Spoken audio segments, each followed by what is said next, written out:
এই কুত্তার বাচ্চা, তোকে এই রুমে কে আসতে বলেছে? না মানে আপনাকে খাওয়ার জন্য ডাকতেছে। এদিকে আয়। আমি ওর একটু কাছে গিয়ে দাঁড়ালাম। ঠিক তখন ঈশিতা আমাকে ঠাস ঠাস করে গালে 2টা থাপ্পড় মারলো। থাপ্পড়গুলো অনেক জোরেই মারলো, তাই ঠোঁট কেটে রক্ত বেরোতে লাগলো আর আমার চোখ দিয়ে পানি ঝরতে লাগলো। ভীষণ ব্যথা করতেছে। এরপর যদি আমার রুমে আসিস তাহলে নক করে আসবি, যত সব ছোট লোক। এখন যা, আমি আসতেছি। আমি আর কিছু বললাম না। এটা আমার সাথে শুধু আজকে ঘটেছে তা না, প্রতিদিনই আমার সাথে এরকম করে ঈশিতা। এরপর আমি নিচে না গিয়ে আমার রুমে চলে আসলাম। ঠোঁটে ভীষণ ব্যথা করতেছে। ওয়াশরুমে গিয়ে ঠোঁটের রক্তগুলো মুছতে চাইলি, কিন্তু হাত লাগাতে পারছি না, ভীষণ ব্যথা করতেছে। কোনো মতো ফ্রেশ হয়ে নিচে চলে আসলাম। নিচে গিয়ে দেখি ঈশিতা খাবার টেবিলে বসে আছে। আমিও গেলাম। জনি, এই দিকে আসো। জি আঙ্কেল বলেন। দাঁড়িয়ে আসো কেন? বসো, একসাথেই খাবো। আমি ঈশিতার দিকে তাকালাম। ও আমার দিকে আগুন চোখে তাকিয়ে আছে। আমি কিছু বললাম না। ও দাঁড়িয়ে আছে। কি হয়েছে জনি? তোকে বসতে বললো না? আসলে আন্টি আমাকে তুই করে বলে, আমাকে নিজের ছেলের মতো ভাবেন। আমি এখন দাঁড়িয়ে আছি আর ঈশিতার দিকে চেয়ে দেখি ঈশিতা শুধু রাগে ফসতেছে। জনি, তোমাকে আমি বসতে বলেছি, তুমি দিন দিন অবাধ্য হয়ে যাইতেছো। হ্যাঁ আঙ্কেল বসতেছি। আমি যখন বসতে যাবো তখন ঈশিতার চেয়ার থেকে উঠে দাঁড়িয়ে যায় আর বলতে লাগলো, এই ছোট লোকের সাথে আমি এক টেবিলে বসে খেতে পারবো না। তোমাদের মন চাইলে তোমরা খাও। কিসের ছোট লোক? ভুলে যাস না ঈশিতা, জনি তোর স্বামী। কিসের স্বামী? স্বামী ইজ মাই ফুট। এই বলে ঈশিতা না খেয়ে চলে গেল। আন্টি আঙ্কেল দুইজনে আমার দিকে অসহায় দৃষ্টিতে তাকিয়ে আছে। আমি মুচকে এসে বললাম, আঙ্কেল আমি কিছু মনে করিনি ঈশিতার কথায়, একদিন সব ঠিক হবে ইনশাল্লাহ। তাই যেন হয় বাবা। আয়, তোকে আমি নিজের হাতে খাইয়ে দিই। আমি কিছু না বলে চুপচাপ খেয়ে নিলাম। এবার আমার রুমে চলে আসলাম। এবার আমার পরিচয়টা দিয়ে নেই। আমি জনি আহমেদ, অনার্স শেষ বর্ষের ছাত্র। আর ঈশিতা হচ্ছে আমার বউ। সেই ছোট থেকে এই বাড়িতে। আঙ্কেল হচ্ছে আমার আব্বুর বেস্ট ফ্রেন্ড। ছোটবেলায় আব্বু আম্মু রোড অ্যাক্সিডেন্টে মারা যান। ভাগ্যবশত আমি বেঁচে যাই। আব্বু আম্মু হারাতে হয় 16 বছর বয়সে। এবার আঙ্কেল আমাকে এই বাড়িতে নিয়ে আসেন। সেই ছোট থেকে ঈশিতা আমার সাথে এরকম আচরণ করে, তবে আমি কিছু মনে করি না। তবে আগে একটু খারাপ লাগতো। আমি সেই ছোটবেলা থেকে ঈশিতাকে ভালোবাসতাম, কিন্তু কখনো বলিনি। ঈশিতা আমাকে প্রতিদিনই ছোট লোক, কুত্তার বাচ্চা আরও অনেক কিছু বলতো। আমি একটু কষ্ট পেতাম, তবে এখন শুনতে শুনতে অভ্যস্ত হয়ে গেছি। আর বিয়ের ব্যাপারটা হলো একটু ভিন্ন। একদিন আমাদের কলেজ থেকে শিক্ষা সফরে আমি আর ঈশিতা যাই। ঈশিতা আমার সাথেই পড়ে, তো আমরা ঘুরতে বের হই। হঠাৎ দেখলাম ঈশিতা সবার কাছ থেকে আলাদা হয়ে জঙ্গলের গভীরে চলে যাচ্ছে। আমার একটু খটকা লাগলো, তাই আমি ওর পিছু নিলাম। প্রায় হাঁটতে হাঁটতে জঙ্গলের অন্য পারে চলে এসছে। হঠাৎ দেখতে পেলাম একটা সাপ ঈশিতার দিকে ছুটে আসছে, তাই দৌড়ে গিয়ে ঈশিতাকে ধাক্কা দিলাম। এরপর আমি নিজেকে সামলাতে না পেরে ঈশিতার উপরে পড়ে গেলাম। হঠাৎই কোত্থেকে গ্রামের কিছু লোক এসে আমাদের দেখে ফেলে এবং আমাদেরকে ভুল বোঝে। এরপর আর কি আমাদের বিয়ে পড়িয়ে দেয়। আব্বু আমার কথা খুব মনে পড়তেছে। আজকে যদি ওরা বেঁচে থাকতো তাহলে আর আমাকে এরকম দিনগুলো দেখতে হতো না। আব্বু আমার জন্য খুব খারাপ লাগতেছে, চোখের পানিও চলে আসছে। তবে আব্বু আমার ভালোবাসাটা আঙ্কেল আর আন্টির কাছ থেকে পাই। এরপর শুয়ে পড়লাম। ফজরের আজান শুনে ঘুমটা ভেঙে গেল, তাই উঠে ফ্রেশ হয়ে নামাজ পড়ার জন্য মসজিদে গেলাম। চারদিকে হালকা হালকা আলো ফোটা শুরু করেছে। এরপর নামাজ পড়ে আব্বু মোর কবরটার পাশে গেলাম। মনে পড়ে ছোটবেলার কথা, আব্বুকে ঘোরা বানিয়ে তার পিঠে চড়া, আব্বুর সাথে স্কুলে যাওয়া। কান্না চলে এসেছে। বলতে লাগলাম, কেন তোমরা আমাকে একা করে চলে গেছো? আমাকে তোমাদের সাথে নিলে না কেন? কেন রেখে গেলে নিষ্ঠুর পৃথিবীতে, যেখানে মা বাবা ছাড়া আর কেউ আপন নয়? কেন হলো আমার সাথে এরকম? কেন আমাকে অবহেলা করে? কেন? কথাগুলো বলতে লাগলাম আর কান্না করতে থাকলাম। এরপর বাসায় চলে আসলাম। বাসায় ঢোকার সময় আন্টি আমাকে তাদের রুমে থেকে ডাক দিলেন। রুমে গিয়ে দেখি আন্টি নামাজের বিছানায় বসে আছেন। আমি কি আন্টির পাশে বসলাম। আমার মাথায় হাত রাখলেন। ঈশিতা তোকে খুব অবহেলা করে, তাই না রে? ও তেমন কিছু না আন্টি, ভালোবাসার মানুষটার অবহেলা কয়জনের কপালে থাকে। আমি সব বুঝি রে বাবা, তোর জন্য খুব কষ্ট হয়। মেয়েটা কেন তোর সাথে এমন করে কিচ্ছু বুঝি না।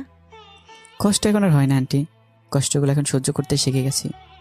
দেখিস, ঈশিতা একদিন তোকে ভালোবাসবে। হুম।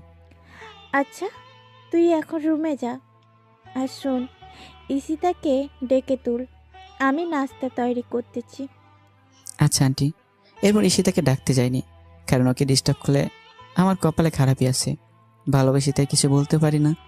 ঈশিতাকে না ডেকে আমি কলেজে যাওয়ার জন্য রেডি হয়ে নিলাম। এরপর আবার নিচে চলে এলাম, গিয়ে দেখি ঈশিতা নিচে নেই। আন্টি ঈশিতা কই? কেন, তোকে না বললাম ও ঘুম থেকে ডেকে তুলতে? ও আন্টি ভুলে গেছি। আচ্ছা, গিয়ে নিয়ে আয়। এরপর আমি ঈশিতাকে ডাকতে চলে গেলাম। কিছুক্ষণ দরজায় দাঁড়িয়ে রইলাম, এরপর ডাক দিলাম, কিন্তু কোনো উত্তর দিল না। আবার ডাক দিলাম, এরপর ওপার থেকে ঈশিতা বলল, কি হয়েছে? সকালবেলা তো চিল্লাচিল্লি করস কেন? আপনাকে আন্টি ডাকছে তাড়াতাড়ি নিচে আসতে, কলেজে যেতে হবে, পরে কিন্তু দেরি হয়ে যাবে। যা তো তুই, আমি আসতেছি, আর ডিস্টার্ব করবি না আমাকে। এবার আমি আর কিছু না বলে চলে আসলাম। নিচে গিয়ে আমি নাস্তা করে নিলাম। এরপর ঈশিতা নিচে আসতে লাগলো। আজকে খুব সুন্দর লাগতেছে, গোলাপি রঙের একটা ড্রেস, কানের ফুল, চুড়ি, হালকা লিপস্টিক, সব মিলে জাস্ট অসাম লাগতেছে। আমার হা হয়ে তাকিয়ে থাকা দেখে ঈশিতা আমাকে বলল, কুত্তার মতো এভাবে তাকিয়ে আছিস কেন, শুয়োরের বাচ্চা? ঈশিতার কথাটি সোজা গিয়ে আমার বুকে লাগলো। কি কপাল নিয়ে পৃথিবীতে এসেছি, নিজের বইয়ের দিকে তাকালেও গালি শুনতে হয়। ওই সময় শুধু চোখে পানি ছলছল করতেছে। আদিক্ষেতা না করে গাড়ি বের কর, কলেজে যাব। আমি আর কিছু না বলে গাড়ি নিয়ে বের করে ঈশিতার জন্য অপেক্ষা করতে লাগলাম। কিছুক্ষণ পর ঈশিতা আসলো, এরপর আমরা কলেজে চলে আসলাম। তুই গাড়ি পার্ক করে ক্লাসে চলে যা। যদি কোথাও যাস বা কারোর সাথে কথা বলিস তাহলে তোর অবস্থা খারাপ করে দিব। আমি শুধু মাথা নাড়লাম। আমি খেয়াল করে দেখলাম ওর বান্ধবীকে বলতে লাগলো, ঈশিতা, তুই সবসময় জনের সাথে এরকম করিস কেন? ছেলেটা কত স্মার্ট আর খুব ভালো, তাহলে কেন সবসময় অবহেলা করিস? কেন খারাপ আচরণ করিস? আর বড় কথা, ও এখন তোর স্বামী, তবুও কেন সবসময় খারাপ ব্যবহার করিস? কিসের স্বামী? হ্যাঁ, আর অধরা, তোকে আমি বলে রাখলাম, কোনো দিনও আমাকে কিছু শেখাতে আসিস না। আর এতই যদি দরদ হয় তাহলে তুই ওই ছোট লোকটাকে বিয়ে করে নে, তাহলে আমিও উদ্ধার হব। আমিও তো চাই, কিন্তু জনি তো তোকে ভালোবাসে। আমি হাজার চাইলেও আমার হবে না জনি, ওইটা আমি ভালোভাবেই জানি। জনি আমাকে ভালোবাসে, তুই কিভাবে জানিস? তোকে যদি ভালোই না বাসতো তাহলে তোর এত অবহেলা সহ্য করতো না, তোর এত খারাপ আচরণ মুখ বুঝে সহ্য করতো না। আফসোস, জনির মতো কেউই আমার জীবনে এলো না। ভালোবাসা না চাই, ছোট লোকের আবার ভালোবাসা? এই বলে তারা ক্লাসে চলে যেতে লাগলো। তাই আমি তাড়াতাড়ি করে ক্লাসে চলে আসলাম। ঈশিতার কথাগুলোতে খুব কষ্ট পেলাম। এরপর ক্লাসগুলো শেষ করে চলে আসলাম বাড়িতে। এভাবে কাটতে থাকে দিন, আর ঈশিতার অবহেলা প্রতিনিয়ত সহ্য করতে হচ্ছে। ভালোবাসার মানুষের অবহেলা কত কষ্টের, তা যদি ঈশিতা জানতো তাহলে আমাকে এইভাবে অবহেলা করতো না। বসে আছি নিজের রুমে, তখন ঈশিতা আসলো আমার রুমে। আজকে সন্ধ্যায় একটা পার্টি আছে, আমার সাথে তুইও যাবি, তাই তাড়াতাড়ি রেডি হয়ে নিস। যদি দেরি করিস তাহলে তোর কপালে খারাপই আছে। আমি শুধু মাথা নেড়ে হ্যাঁ সূচক উত্তর দিলাম। এরপর সন্ধ্যা রেডি হয়ে গাড়ি নিয়ে বাহিরে অপেক্ষা করতে লাগলাম। ঈশিতা আসতেছে, আজকে খুব সুন্দর লাগছে, কিন্তু এই সুন্দর আর দেখা হলো না। নিজেকে থেকে মুখ ফিরে নিলাম, জানি আমাকে এভাবে তাকিয়ে থাকলে আবার গালি দিবে। কি হয়েছে, গাড়ি চালাস না কেন? এই তো চালাচ্ছি। আমাদেরকে আর কোথায় যেতে হবে? চলতে থাক, আমি বলতেছি কোথায় যেতে হবে। এবার ঈশিতার কথা মতো গাড়ি নিয়ে চলে গেলাম, কিন্তু গাড়িটা গিয়ে থামে একটা নাইট ক্লাবে। একটু চিন্তায় পড়ে গেলাম, আমরা নাইট ক্লাবে কেন? পার্টিটা এখানে হবে। আমি আর কিছু বললাম না, গাড়িটা পার্ক করে ঈশিতার সাথে চলে এলাম। আমার কাছে এসব কিছু ভালো লাগে না। আমি মদ তো দূরের কথা, সিগারেটও খাই না। বসে আছি, একা ভালো লাগতেছে না। হঠাৎ দেখলাম ঈশিতা ওর কাপড়গুলো খুলে শর্ট একটা কাপড় পরলো, হাঁটুর উপরে কাপড়টা উঠে রয়েছে, আর একটা গেঞ্জি। এসব দেখে আমার মাথা পুরো নষ্ট হয়ে গেছে। আমি শুধু বসে বসে ওর কাহিনী দেখতেছি। ও একটা ছেলের কাঁধে হাত রেখে ডান্স করতেছে, আর ছেলেটা ওর দিকে খারাপ দৃষ্টিতে তাকিয়ে আছে। ওর এই দৃশ্য দেখে আমার মাথা আরও গরম হয়ে যায়। ঈশিতা অনেক ড্রিঙ্ক করে ফেলেছে, তাই ওর আচরণ স্বাভাবিক দেখাচ্ছে না। আমি ঠিক বুঝতে পারলাম। এরপর ছেলেটি ঈশিতাকে কি যেন বলল, এবং তারা দ্বিতীয় তলায় যেতে লাগলো। বিষয়টি আমার কাছে একদম ভালো ঠেকছে না, তাই আমি ওদের পেছন পেছন গেলাম। ঈশিতা এত বেশি ড্রিঙ্কস করেছে যে তার পক্ষে ঠিকভাবে দাঁড়ানোটাই মুশকিল হয়ে পড়েছে। এরপর দেখলাম ঈশিতা ছেলেটির সাথে একটা রুমে ঢুকতেছে। তবে কি আমি যা ভাবছি তাই হতে চলেছে? আমি দরজায় কান দিয়ে শুনতে লাগলাম, এই হৃদয়, তুমি আমার কাছে আসবে না বলে দিলাম। আসলে কি করবি তুই? তোকে এখানে আমি কেন এনেছিস তুই বুঝিস না? তোকে আমার চাই। মানে কি করতে চাইছো তুমি? এই একদম আমার কাছে আসবে না, আমি কিন্তু চিৎকার করব। চিৎকার করেও লাভ হবে না এখানে। আমি আর তুমি ছাড়া কেউ নেই। আজকে আমি তোমার সব কেড়ে নিব। না, এই কথা শোনায় আর থাকা যাচ্ছে না, এক্ষুনি আমাকে কিছু একটা করতে হবে। তাই দরজায় লাথি মারতে লাগলাম। এরপর অনেক চেষ্টায় দরজা খুলে ফেললাম। ভিতরে গিয়ে দেখি ছেলেটা মানে হৃদয় ঈশিতার শরীরের উপর উঠে আছে। তখনই আমার মাথায় রাগে আগুন হয়ে যায়। আমি ছেলেটিকে লাথি মেরে ঈশিতার উপর থেকে ফেলে দিলাম। এরপর ঈশিতাকে এক হাত দিয়ে তুলে নিলাম। আমার পরনের কোটটা ঈশিতার গায়ে জড়িয়ে দিলাম। এরপর আমি গিয়ে ছেলেটিকে নিচ থেকে তুলে ইচ্ছা মতো মারতে লাগলাম। শালা, আমার বইয়ের দিকে খারাপ দৃষ্টি দিয়ে তাকাস। মারতে মারতে প্রায় ছেলেটিকে আধমরা করে ফেলি। এরপর ছেলেটির মুখ টিপে ধরে বলতে লাগলাম, তোর ভাগ্য ভালো, তোকে ছেড়ে দিলাম। আর শুনে রাখ, ঈশিতা আমার, শুধুই আমার। ওর দিকে যে চোখ তুলে তাকাবে আমি চোখ উপড়ে ফেলবো, মাইন্ড ইট। এরপর পিছন ফিরে দেখি ঈশিতা খাটের উপর পড়ে আছে। হয়তো বেশি ড্রিঙ্কস করার কারণে এরকম হয়েছে। তাই আমি ঈশিতাকে কোলে তুলে নিয়ে নিচে চলে আসলাম। আর সবাই আমাদের দিকে তাকিয়ে আছে। এরপর গাড়ি করে ঈশিতাকে নিয়ে আসলাম। গাড়ি থেকে ঈশিতাকে কোলে করে নামিয়ে ওর রুমে নিয়ে আসলাম। এরপর তাকে তার খাটে শুয়ে দিলাম। ঈশিতা আমার গলা জড়িয়ে ধরে আছে। আমি নিজেকে ছোটাতে চাইলাম, কিন্তু পারলাম না। ঈশিতা আমাকে টান দিয়ে ওর বুকের মধ্যে ফেলে নিল। ওর গরম নিঃশ্বাস আমি অনুভব করতে পারছি। ওর শরীর থেকে আলাদা একটা গন্ধ আসতেছে, যা আমাকে পাগল করে দিচ্ছে। ঈশিতা আমাকে ওর বুকের মাঝে জড়িয়ে নেয়। আমি কোনো মতে নিজেকে ছাড়িয়ে উঠতে চাইলাম, কিন্তু পারলাম না। এই কি করছেন কি? ছাড়েন আমাকে। তোমাকে আজকে ছাড়তেছি না। মানে কি বলতে চান আপনি? দেখেন আমাকে। আর বলতে পারলাম না। ঈশিতা আমার আরও ঠোঁট এক করে দিল। আমি কিছু করতে পারছি না। আমার হাত পা ঠান্ডা হয়ে আসতেছে। আমি জানি ঈশিতা এইসব নেশার ঘরে করতেছে। আমার এরকম করা ঠিক হবে না, তাই নিজেকে ছোটাতে চাইলাম, কিন্তু পারতেছি না। ঈশিতা আমাকে এখনও খুব জোরে জোরে ধরে আছে, আর আমার ঠোঁট চষতেছে। আমিও ধীরে ধীরে দুর্বল হতে লাগলাম। আমি ঈশিতার ডাকে সাড়া দিলাম। ঈশিতা আমার বউ, ওর উপর আমার অধিকার আছে। আর যা হবার পরে দেখা যাবে। ধীরে ধীরে দুজন তুলে গেলাম ভালোবাসার গভীর সাগরে। সকালবেলা আমার ঘুম ভেঙে যায়।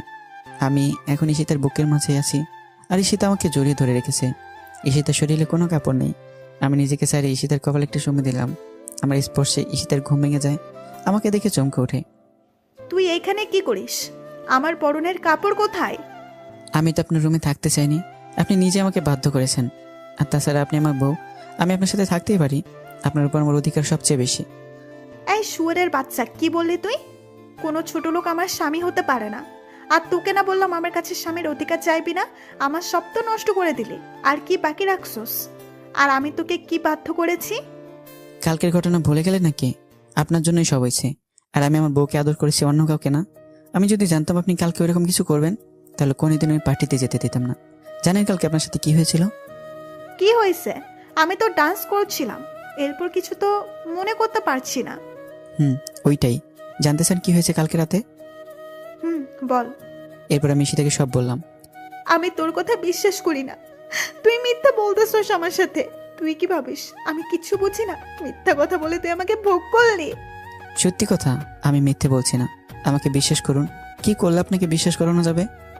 বিশ্বাস করতে পারি, তবে একটা কথা শুনতে হবে। কি কথা বলেন? তুই যদি আমাকে সত্যিই ভালোবাসিস, তাহলে তোর ওই ভালোবাসার কসম, তুই আমার থেকে অনেক দূরে চলে যাবি। অনেক দূরে। ও এই কথা? আপনাকে সত্যি অনেক ভালোবাসি, নিজের জীবনের চাইতেও বেশি। যা বলে প্রকাশ করতে পারবো না, তবে আপনার কথা রেখে বোঝাতে পারবো কতটা ভালোবাসি। ভালোবাসা মানে এই নয় প্রিয় মানুষটির সাথে থাকতে হবে, দূর থেকে ভালোবাসা যায়। চলে যা, আর আসিস না আমার কাছে। যাচ্ছি। এই বলে আমি আমার রুমে চলে আসলাম। ভাবতে পারি না আমার জীবনে এমন একটা দিন আসবে, প্রিয় মানুষটির থেকে আলাদা থাকতে হবে। বিধাতা কেন আমাকে এমন পরীক্ষার সম্মুখীন করলেন? কেন তো অবহেলিত আমি ঈশিতার কাছে? কেন বুঝি না যে ওকে আমি সত্যি ভালোবাসি? তবে ওর থেকে দূরে গিয়ে যদি আমাকে ভালোবাসা বোঝাতে পারি, তাহলে আমি তাই করব। চলে যাব অনেক দূরে, আর আসবো না ওর কাছে। আর কাউকে ছোট লোক বলতে হবে না, আর কাউকে গালাগালি করতে হবে না। ফ্রেশ হয়ে নিলাম, বসে আছি খাটের ওপর, আর কালকের কথাগুলো ভাবতে লাগলাম। কি থেকে কি হয়ে গেল? সামান্য ভুলের জন্য এত বড় শাস্তি পেতে হচ্ছে। কালকে রাতে যদি নিজেকে একটু কন্ট্রোল করতে পারতাম, তাহলে আর এমন সময় দেখতে হতো না। বুক পেটে কান্না আসতে লাগলো। ভাবতে কেমন জানি লাগে, জীবনের পথ চলতে হবে একা। ব্যাগে প্রয়োজনীয় জিনিসগুলো নিলাম, সাথে সীতার একটা ছবি নিলাম। ব্যাগ গুছিয়ে বাসা থেকে বের হয়ে গেলাম। আন্টি আঙ্কেলকেও কিছু বললাম না, জানি তারা কষ্ট পাবে, হয়তো আমাকে অনেক খুঁজবে। একটা দীর্ঘ শ্বাস ফেললাম, পিছন ফিরে বাসাটাকে একবার ভালোভাবে দেখে নিলাম। কতগুলো বছর ছিলাম এই বাড়িতে, এসে তার অবহেলা আর আন্টি আঙ্কেলের ভালোবাসা দিনগুলো কেটে যায়। আমার চোখ দুটো ঝাপসা হয়ে আসছে, চারদিকে অন্ধকার হয়ে আসছে। আমি চোখ ডলতে ডলতে রাস্তা ভরতে লাগলাম। হঠাৎ একটা গাড়ি এসে আমাকে ধাক্কা দেয়। আমি ছিটকে গিয়ে রাস্তার ওপারে পড়ে গেলাম। চোখ দিয়ে দুফোঁটা অশ্রু গড়িয়ে পড়লো। পাওয়া হলো না বইয়ের ভালোবাসা। চোখগুলো ধীরে ধীরে বন্ধ হয়ে আসলো। আজ দীর্ঘ 4 মাস পর মুক্তি পেলাম হসপিটাল থেকে। ভাবতে অবাক লাগে, এতগুলো দিন কিভাবে ছিলাম হাসপাতালে। এসে থেকে একটিবারের জন্য খোঁজ নেয়নি। ডাক্তারের কাছ থেকে জানতে পারলাম 4 মাস ধরেই হাসপাতালে ছিলাম। তার মানে অ্যাক্সিডেন্টে আমার মৃত্যু হয়নি। কেন বেঁচে গেলাম? আল্লাহ কেন নিল না আমায়? না জানি আরো কত অবহেলা সহ্য করতে হবে, কত অপমানিত হতে হবে, আর কত কষ্ট সহ্য করতে হবে। ভাগ্যে কি এটাই লেখা ছিল? রাস্তা দিয়ে হাঁটতেছি আর কথাগুলো ভাবতেছি, পুরো শরীর ব্যথা করতেছে। ব্যথার কারণে ঠিক মতো হাঁটতে পারতেছি না। একটু পরপর মাথাটা চক্কর দিয়ে উঠছে, মাথা ভীষণ ব্যথা করছে। জীবনে 4টি মাস অতিবাহিত হয়ে গেল কোমায় থেকে, কিন্তু ঈশিতা একবারের জন্য আমার খবর নিল না। তাহলে কি ওর মনে আমার জন্য বিন্দুমাত্র ভালোবাসা নেই? ওর জীবনে কি আমার জন্য একটু জায়গা নেই? আর জায়গা থাকবেই বা কেন? আমি তো ছোট লোক। হয়তো ঈশিতা এখন নতুন কাউকে নিয়ে সুখে আছে, পাওয়া হলো না আর ঈশিতার ভালোবাসা। এদিকে সন্ধ্যা হয়ে আসছে। কোথায় যাব, কি করব? আমার কাছে একটা টাকাও নিজে কিছু খাবো। প্রায় গভীর রাত হয়ে এসছে। বসে আছি, পেটের ক্ষুধা ও ব্যথা তো শরীর নিয়ে একটা ল্যাম্পপোস্টের নিচে। ভাবতে পারিনি জীবনে এমন দিনও পার করতে হবে। সবই নিয়তির খেলা। আর মানে বসে আছি আর আকাশে তারাগুলো দেখছি। আজকে তাদেরকেও একা লাগছে। আকাশে 4টা ঠিকই উঠেছে, কিন্তু আমার মনের আকাশটা আধা হয়ে আছে। হঠাৎ খেয়াল হলো একটা গাড়ি এইদিকে আসতেছে। একবার ভাবলাম সাহায্য চাইবো, আবার বসে পড়লাম।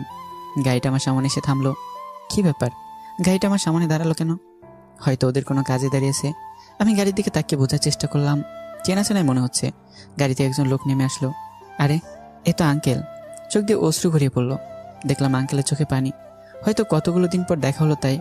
আঙ্কেল এসে আমার পাশে এসে চুপ করে বসলেন। আমি চুপচাপ বসে আছি। হঠাৎ নীরবতা ভেঙে আঙ্কেল বললেন, কেমন আছো জনি? হ্যাঁ আঙ্কেল, ভালোই আছি। যতটা ভালো থাকলে মৃত ব্যক্তির মতো জীবনযাপন করা লাগে। কিছুক্ষণ চুপ থেকে আবার বললেন, এতদিন কোথায় ছিলে? এই তো আঙ্কেল, এক বন্ধুর বাসা। তা বাসার সবাই কেমন আছে? মিথ্যে বললাম, কারণ সত্যিটা বলা যাবে না। সবাই ভালো আছে, কিন্তু তোমার এই অবস্থা কেন? কি রকম শুকিয়ে গেছো? ঠিক মতো খাও না নাকি? একদম বদলে গেছো।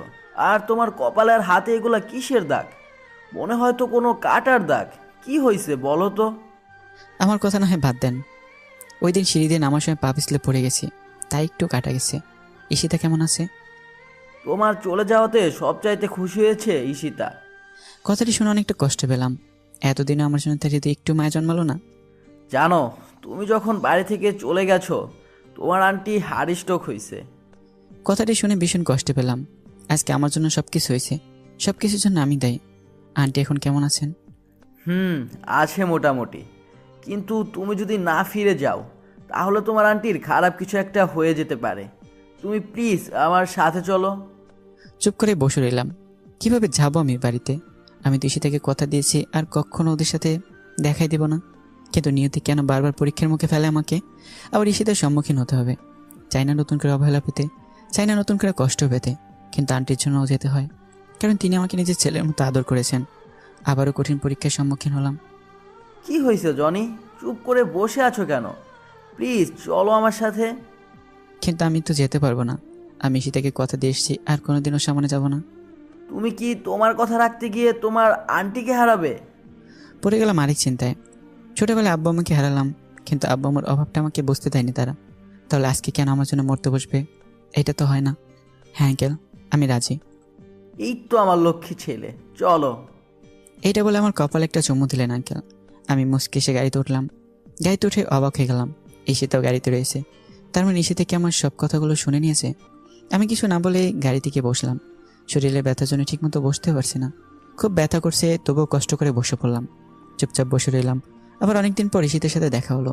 মনে পড়ে গেল দিনটার কথা, যেদিন ঈশিতা কলেজে সবার সময় আমাকে জুতা দিয়ে মেরেছিল। ওই দিন ঈশিতার সাথে কলেজে গেলাম।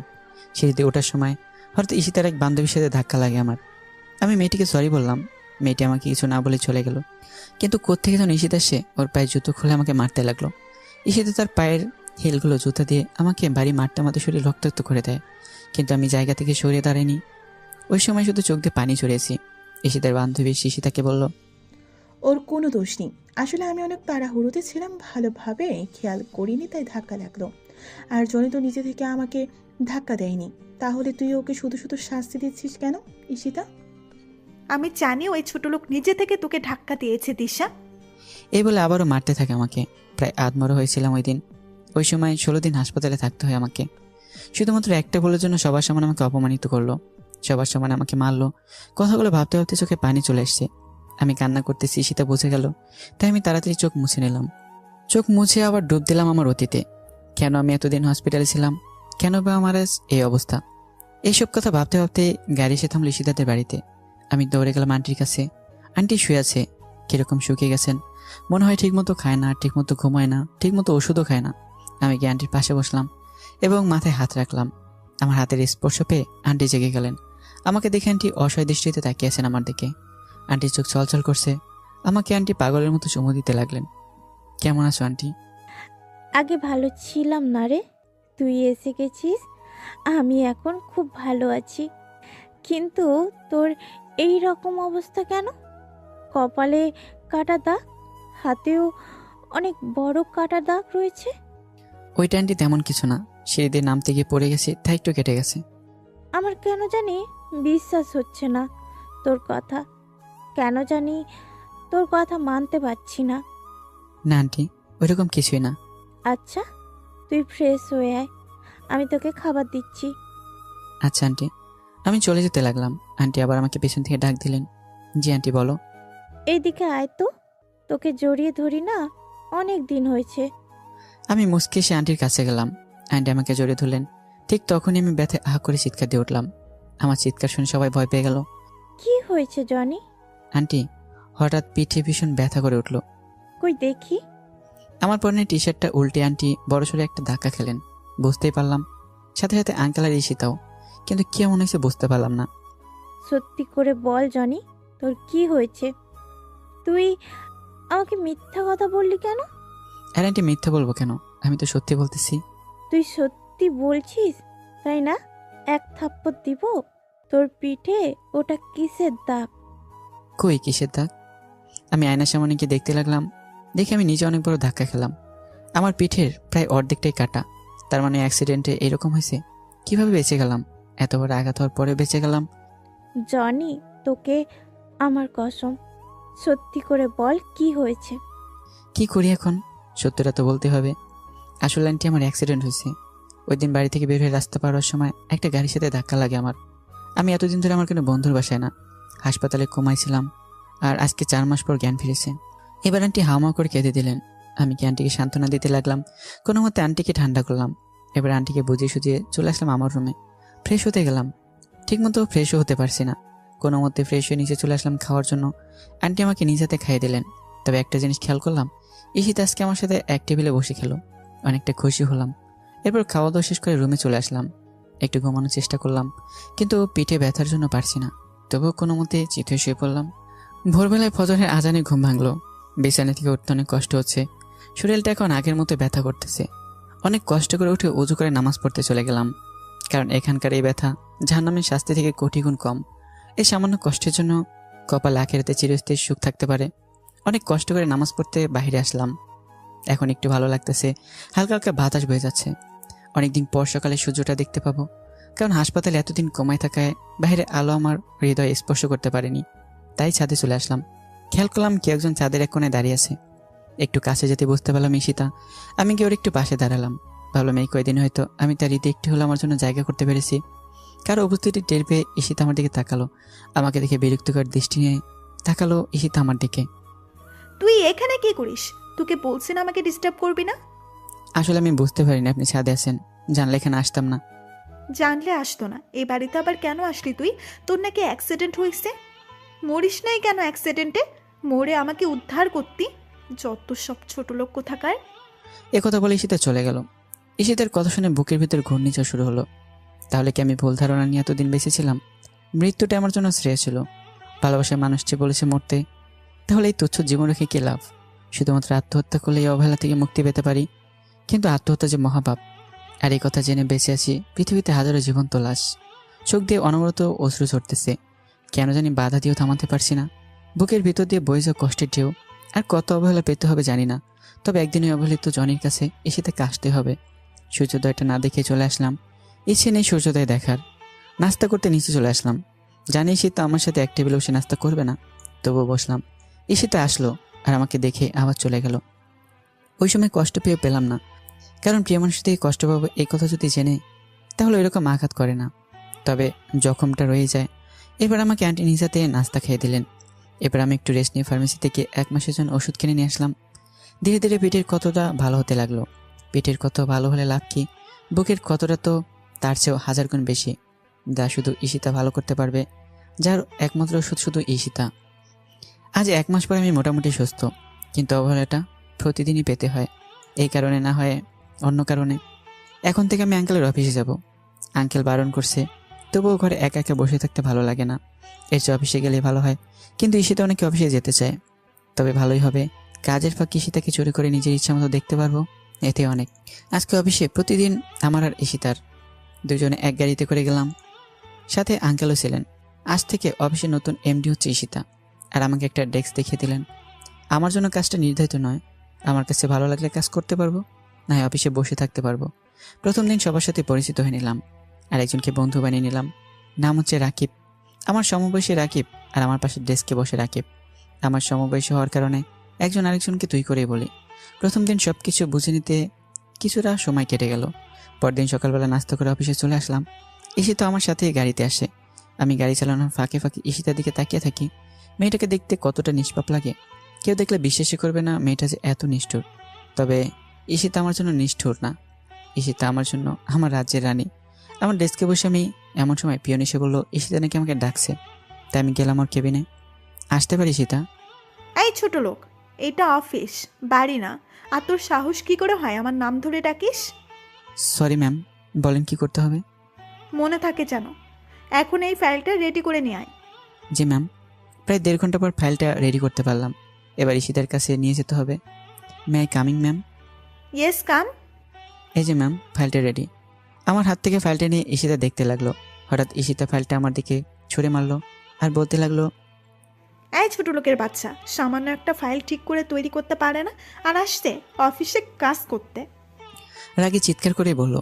ফাইলটি এসে আমার কপালের আগের ক্ষতটা লাগে। ফাইলের কোন লাগায় ক্ষতটা ফেটে টপটপ করে রক্ত ঝরতে লাগলো, ভীষণ ব্যথা করতে লাগলো। তবুও আমি চুপচাপ দাঁড়িয়ে রইলাম। দাঁড়িয়ে আছিস কেন? যা ফাইলটা 20 মিনিটের মধ্যে ঠিক করে আনবি, না হয় তোর কপালে খারাপই আছে। আমি ফাইলটা ফ্লোর থেকে তুলে নিচের ডেস্কে নিয়ে চলে আসলাম। রক্ত এখনও ঝরতে থাকে। বিষয়টা রাকিব ঠিকই বুঝতে পারে, তাই রাকিব আমার জন্য অফিসে রাখা মেডিসিনের বক্সটা নিয়ে আসলো আর ধীরে ধীরে ক্ষতটা পরিষ্কার করতে লাগলো। ওর হাতটা আমার ক্ষততে লাগাতেই ব্যথায় চিৎকার দিয়ে উঠলাম, ভীষণ ব্যথা করতেছে। এরপর রাকিব ধীরে ধীরে আমার মাথা ভালোভাবে ব্যান্ডেজ করে দিল। এরপর রাকিব চুপি চুপি ফাইলটা আবার ঠিক করে দিল।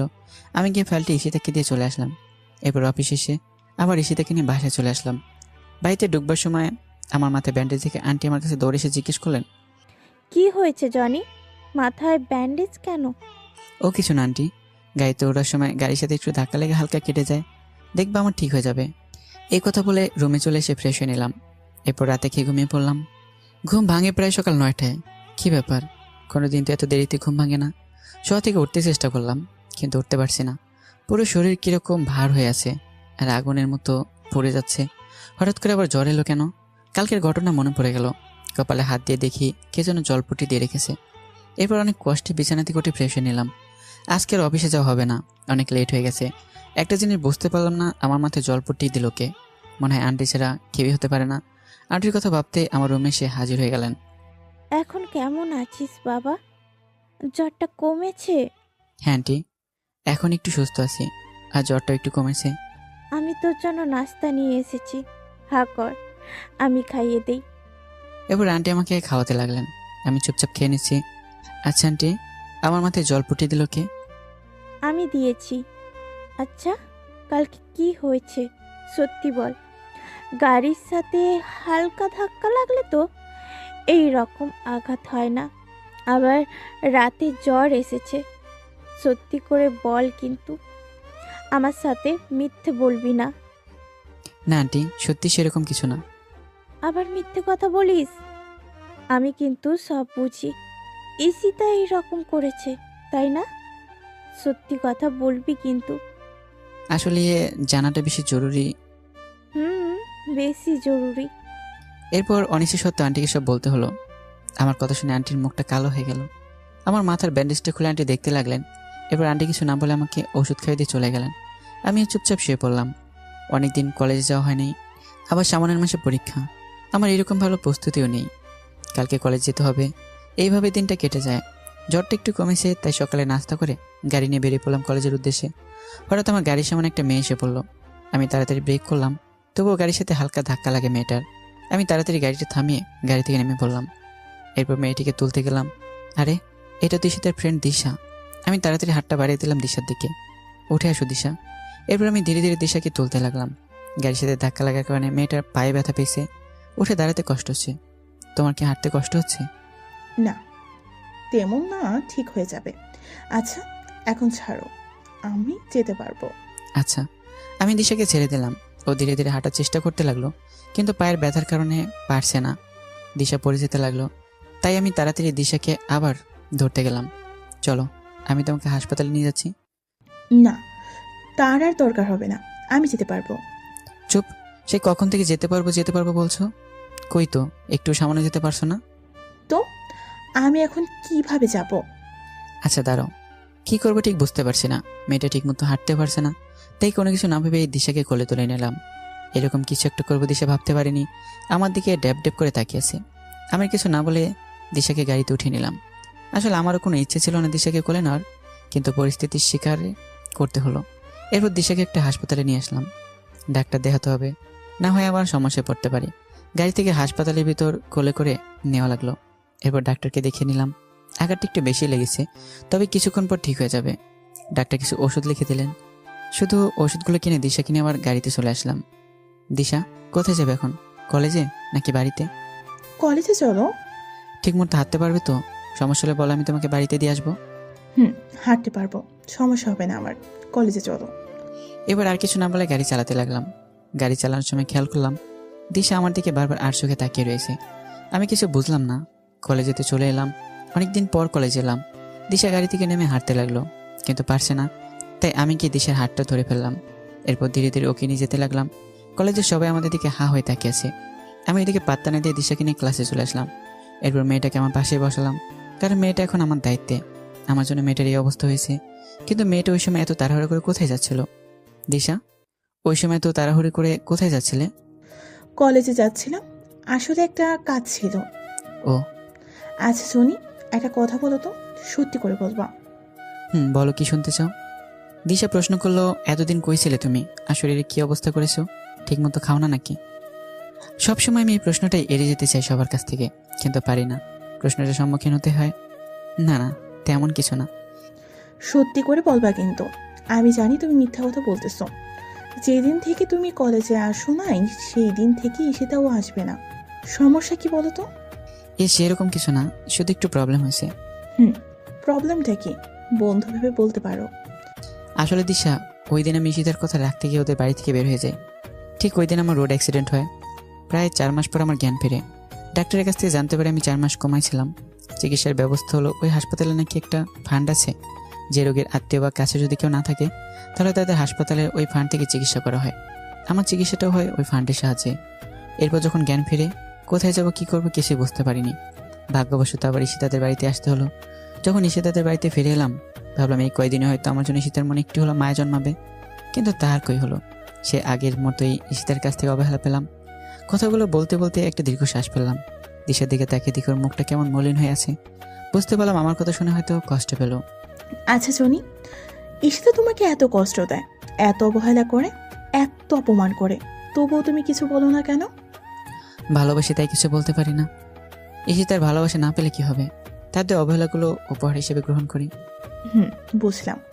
ঈশিতাকে ভালোবেসে তুমি অনেক কষ্ট পাচ্ছ, কিন্তু তোমাকে ভালোবেসে আরেকজন কষ্ট পাচ্ছে, না পারছে তোমাকে তার মনের কথা বলতে, না পারছে ভুলে যেতে। মানে কি? তোমার কথা কিছু বুঝলাম না। না, কিছুই না। এইভাবে কথায় কথায় ক্লাসগুলো শেষ হয়ে যায়। এরপর দিশাকে ওদের বাড়িতে পৌঁছে দিয়ে আমি বাড়িতে চলে আসলাম। এরপর ফ্রেশ হয়ে খেয়ে একটু ঘুমিয়ে নিলাম। ঘুম থেকে উঠলাম প্রায় সন্ধ্যায়। ফ্রেশ হয়ে নিচে আন্টি রুমে গেলাম। আন্টি, আসবো? বাবা আয়, কিছু বলবি? হ্যাঁ আন্টি, বলবো। আঙ্কেলকে বলে দিও আমি এই কয়দিন অফিসে যেতে পারবো না, সামনে পরীক্ষা আছে। আচ্ছা বলবো। আন্টি, ঈশিতা কোথায়? ও রুমে নাকি? না, ঈশিতা এখনো অফিস থেকে আসে নাই। মানে বলো কি, রাত প্রায় হয়ে এলো, ঈশিতা এখনো বাড়িতে আসলো না? অফিসে তো সে কখন শেষ হয়ে গেছে। কি জানি বাবা, মেয়েটা আজকে এত দেরি করছে কেন? আমার খুব চিন্তা হচ্ছে। আচ্ছা দাঁড়াও, আমি খবর নিচ্ছি। এরপর আমি আমার রুমে এসে রাকিবকে ফোন দিলাম। হ্যালো, কেমন আছিস দোস্ত? এই তো ভালো, তুই কেমন আছিস? আমি ভালো আছি। আচ্ছা দোস্ত, অফিস কি ছুটি? অফিস তো সেই কখন শেষ হয়ে গেছে। কেন রে, কি হয়েছে? আর ঈশিতা এখনো বাড়িতে ফিরেনি। বলিস কি? দেখ, ম্যাম হয়তো অন্য কোনো কাজে ব্যস্ত আছে। আচ্ছা দোস্ত, তাহলে রাখি, তোর সাথে আবার পরে কথা হবে। আচ্ছা ঠিক আছে, ভালো থাকিস। এই বলে মোবাইলটা কেটে দিলাম।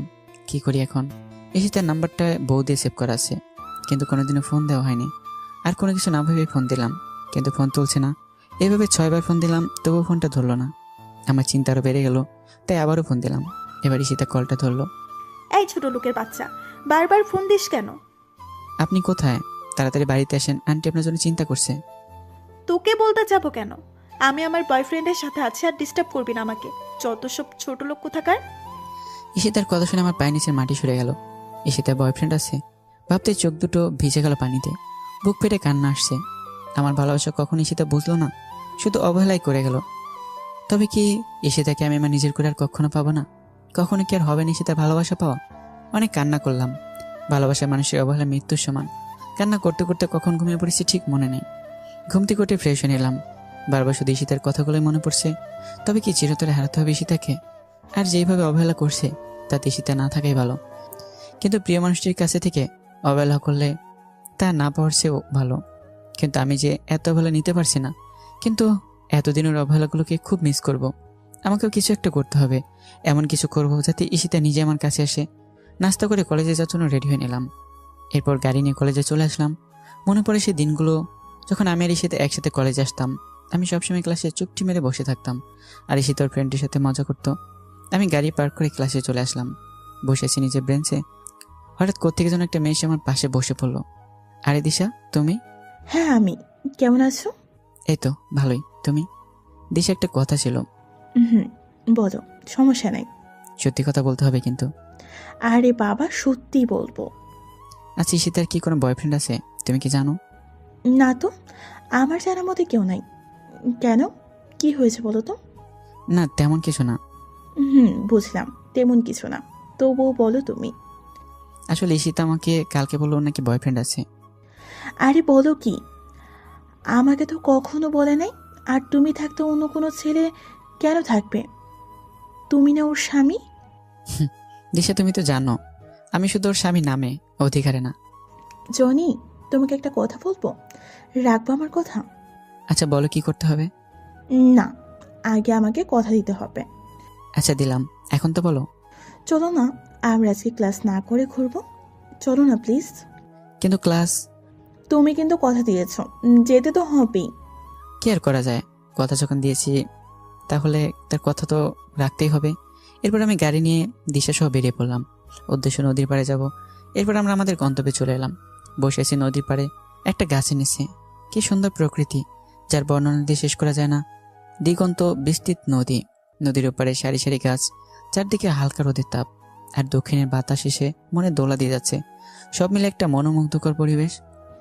জনি, কি ভাবো? এই যে কত সুন্দর প্রকৃতি, দিগন্ত বিস্তৃত নদী। এরপর আমরা দুজনে পাশাপাশি একটা গাছের নিচে বসে আছি।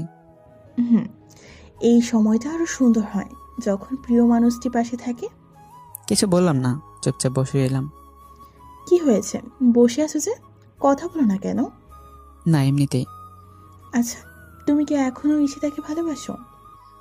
বাসি তো, আগের মতোই ভালোবাসি। তুমি কাকে ভালোবাসো বললে না তো?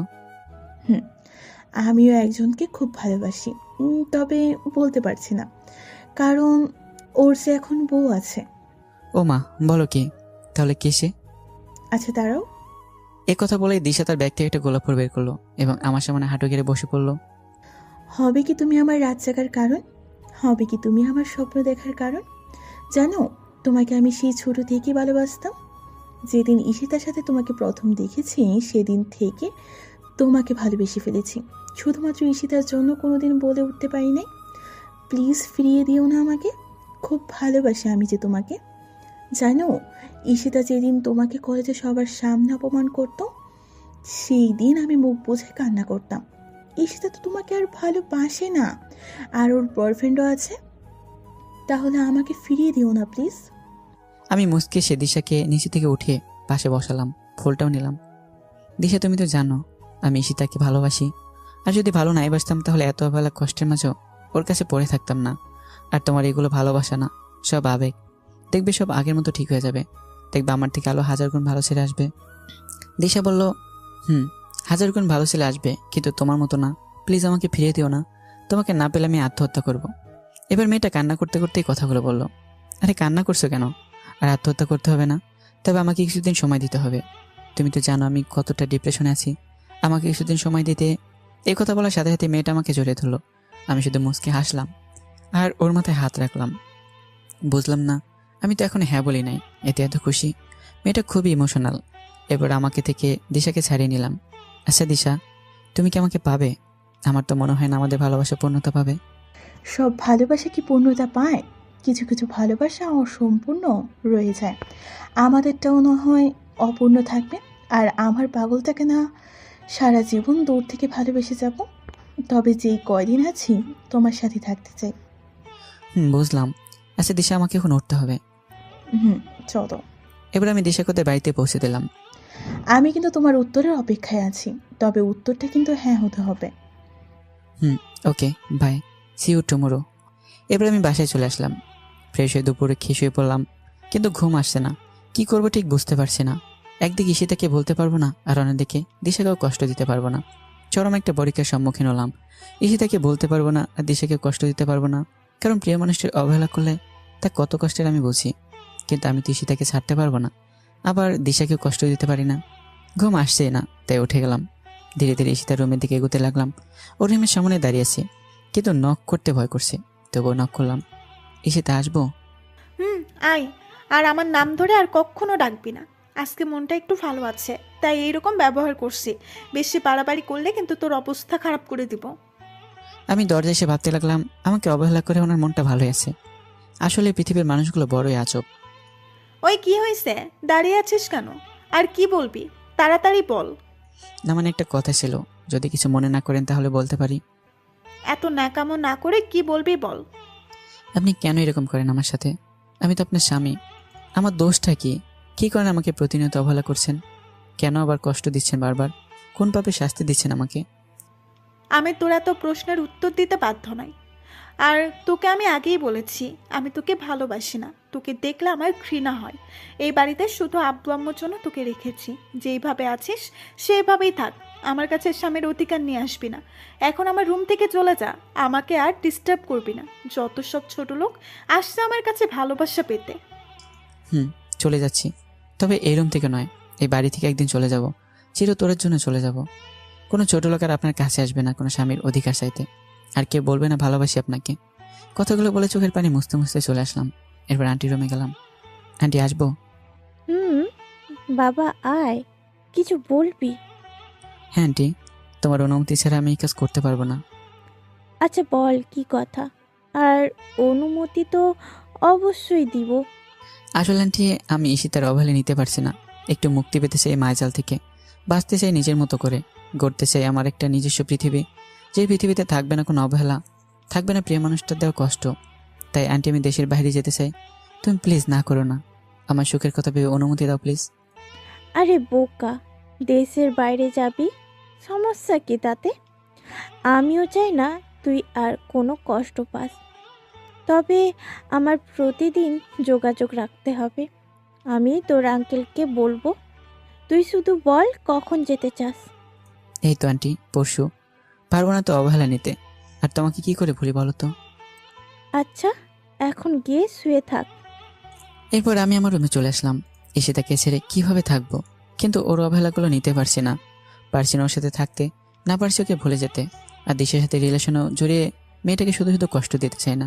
তবে আমার মনে হয় ওকে বোঝালে ঠিকই বুঝবে। এসব ভাবতে ভাবতে আমি ঘুমিয়ে গেলাম। এরপর সকালবেলা ঘুম থেকে উঠে নাস্তা করে কলেজে যাওয়ার জন্য বেরিয়ে পড়লাম। আজকে কলেজে যাওয়ার কোনো ইচ্ছে ছিল না, তবুও দিশার জন্য যেতে হবে। কলেজে এসে ক্লাসে ঢুকে গেলাম, কিন্তু দিশাকে কোথাও দেখতে পেলাম না। ব্যাপার কি? মেয়েটা কোথায় গেছে? ক্লাস প্রায় শুরু হয়ে যাবে, দিশা এখনও আসেনি। অনেকবার ফোনেও ট্রাই করছি, কিন্তু ফোনও ধরেনি। তাই আমি ক্লাস থেকে বের হয়ে দিশাতে বাড়ির উদ্দেশ্যে রওনা দিলাম। বাড়ির সামনে গিয়ে দেখি গেটে তালা দেওয়া। কি আজব ব্যাপার, মেয়েটা কোথায় গেল? বাড়ির পাশে কয়েকজনকে জিজ্ঞাসা করলাম, কিন্তু কেউই জানে না কোথায় গেছে। মেয়েটা যেখানে যাক, অ্যাটলিস্ট বলে তো যাবে। আমার মনে হয় দিশার ভালোবাসার মুখই ছিল, অন্তরে না। কথাটা ভেবেই মুচকে হাসলাম। আসলে সব মেয়েরাই এক, ডোন্ট মাইন্ড আপুরা। মেয়েরা মুখে বলে ভালোবাসি, কিন্তু হৃদয় থেকে কয়জনকে বা ভালোবাসে। এবার গাড়ি নিয়ে নদীর পাড়ে গেলাম। আর কখনো মন খারাপ করে এখানে আসা হবে না, ঘন্টার পর ঘন্টা এখানে বসে সময় কাটানো হবে না। এইসব কিছু ছেড়ে একদমই যেতে ইচ্ছে করছে না, কিন্তু এত অবহেলা নিয়েও তো থাকা যায় না। নদীর পাড়ে কিছুক্ষণ বসে বাসায় চলে আসলাম। ব্যাগপত্র সব গুছিয়ে নিতে হবে, নিজের প্রয়োজনীয় সব জিনিস নিলাম, সাথে ঈশিতার একটা ছবিও নিলাম। আসলে আমার কাছে ঈশিতার কোনো ছবি নেই, তার অজান্তেও রুম থেকে একটা নিয়ে নিলাম। এরপর রুমে এসে একটা চিঠি লিখলাম ঈশিতার জন্য। প্রায় দুপুর হয়ে এসছে, তাই ফ্রেশ হয়ে নিলাম। এরপর আজানের সাথে সাথে মসজিদে গিয়ে নামাজ পড়ে আসলাম। বাড়িতে দুপুরের খাবার খেয়ে একটু ঘুমিয়ে নিলাম। ঘুম থেকে উঠে প্রায় বিকেলবেলা। এরপর ফ্রেশ হয়ে চুপি চুপি ঈশিতার রুমে গেলাম। ভালোভাবে তাকে দেখি ঈশিতা এখনও আসেনি, তাই ওর রুমে গিয়ে চিঠির উপর একটা গোলাপ দিয়ে টেবিলে রেখে আসলাম। এরপর সব কিছু ভালোভাবে চেক করে নিলাম। রাকিবকে ফোন দিয়ে বললাম ফ্যান্টাসি কিচেনে আসার জন্য। আমি গিয়ে ওর জন্য অপেক্ষা করতে লাগলাম। প্রায় আধ ঘন্টা পর রাকিব আসলো। কিরে, কেমন আছিস? তুই তো একটা কলও দিস না। আরে বলিস না বেটা, ইদ্রিতা ম্যাম সবসময় অফিস লেট করে ছুটি দেয় আর সবসময় কাজের উপর রাখে।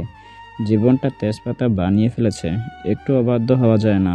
আবার অফিস শেষে বাসায় এসে রান্না করতে হয়। তুই তো জানিস আমার কেউ নেই, সব কিছু নিজেকেই করতে হয়।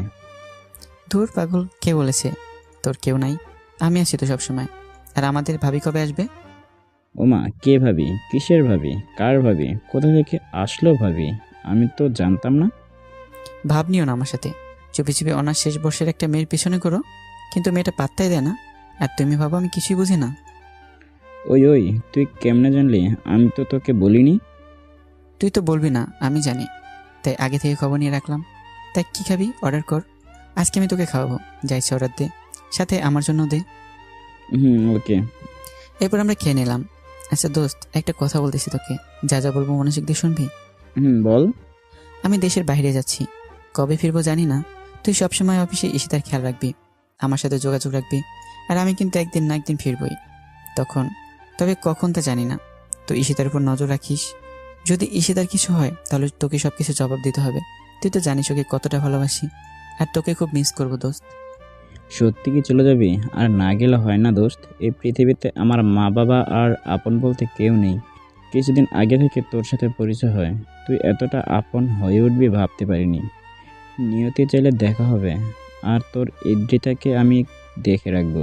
নিজের যত্নে নিস দোস্ত। দেখলাম ছেলেটার চোখে পানি। আরে পাগল, কান্না করিস কেন? আমি তোর সাথে তো যোগাযোগ রাখবই। আচ্ছা দোস্ত, আজকের মতো উঠলাম। ভালো থাকিস দোস্ত।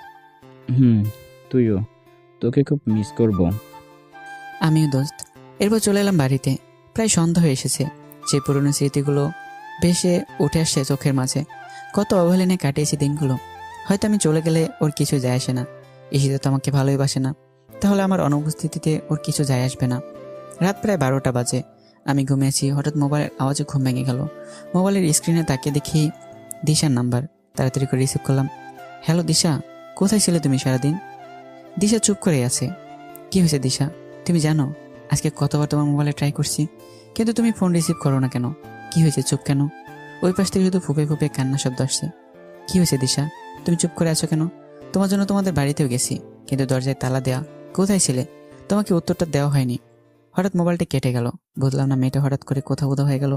আবার ফোন দিয়ে কান্না করছে, কিন্তু কোনো কথা বলছে না। মেয়েটা এমন কেন করলো? এবার আবার ঘুমিয়ে গেলাম। দিশা মেয়েটা কি আজব মানুষ, হঠাৎ করে কোথাও উধাও হয়ে গেছে।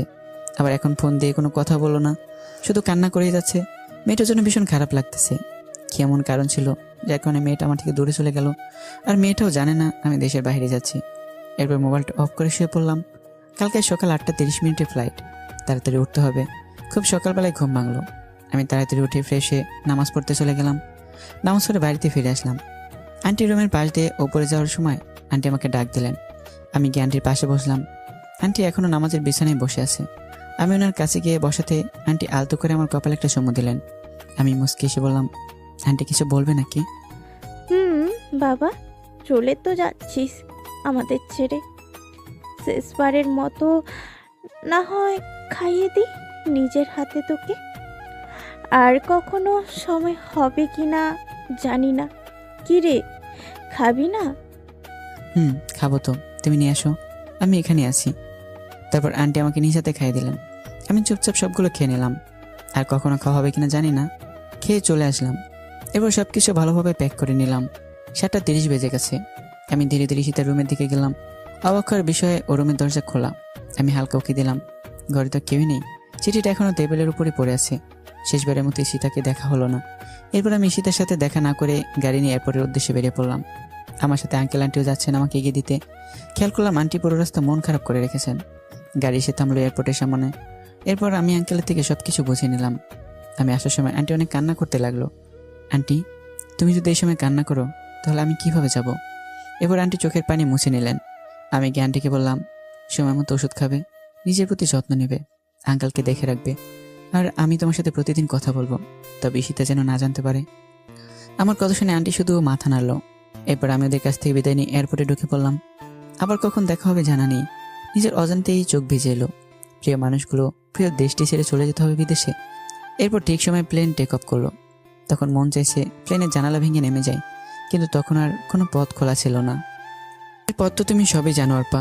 আমার ইংল্যান্ডে আসা, তোমার সাথে পরিচয় হওয়া, পরিচয় থেকে বন্ধুত্ব। আমি তোমাকে কতটা ভালোবাসি ঠিক অনুভব করতে পারছি না।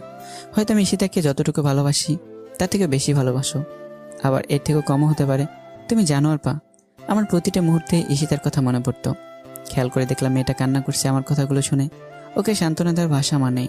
হঠাৎ অর্পা চোখ মুছে আমাকে হাসি মুখে বলল, কি হয়েছে? কেকটা কাটবে না নাকি খালি পেটে থাকতে হবে? নাও তাড়াতাড়ি করো। এরপর আমি কেকটা কাটলাম আর বলতে লাগলাম, happy birthday to you, happy birthday to you Ishita. এরপর কেকটা একটু অর্পাকে খাইয়ে দিলাম। আমি নিজেকে সামলাতে পারছি না, বুক পেটে কান্না আসছে, তাই আমি অর্পাকে চাঁদে রেখে চলে আসলাম। আজকে ঈশিতার জন্মদিন ছিল। এই দেশের মাটিতে পেরে 5 বছর পার করে ফেললাম।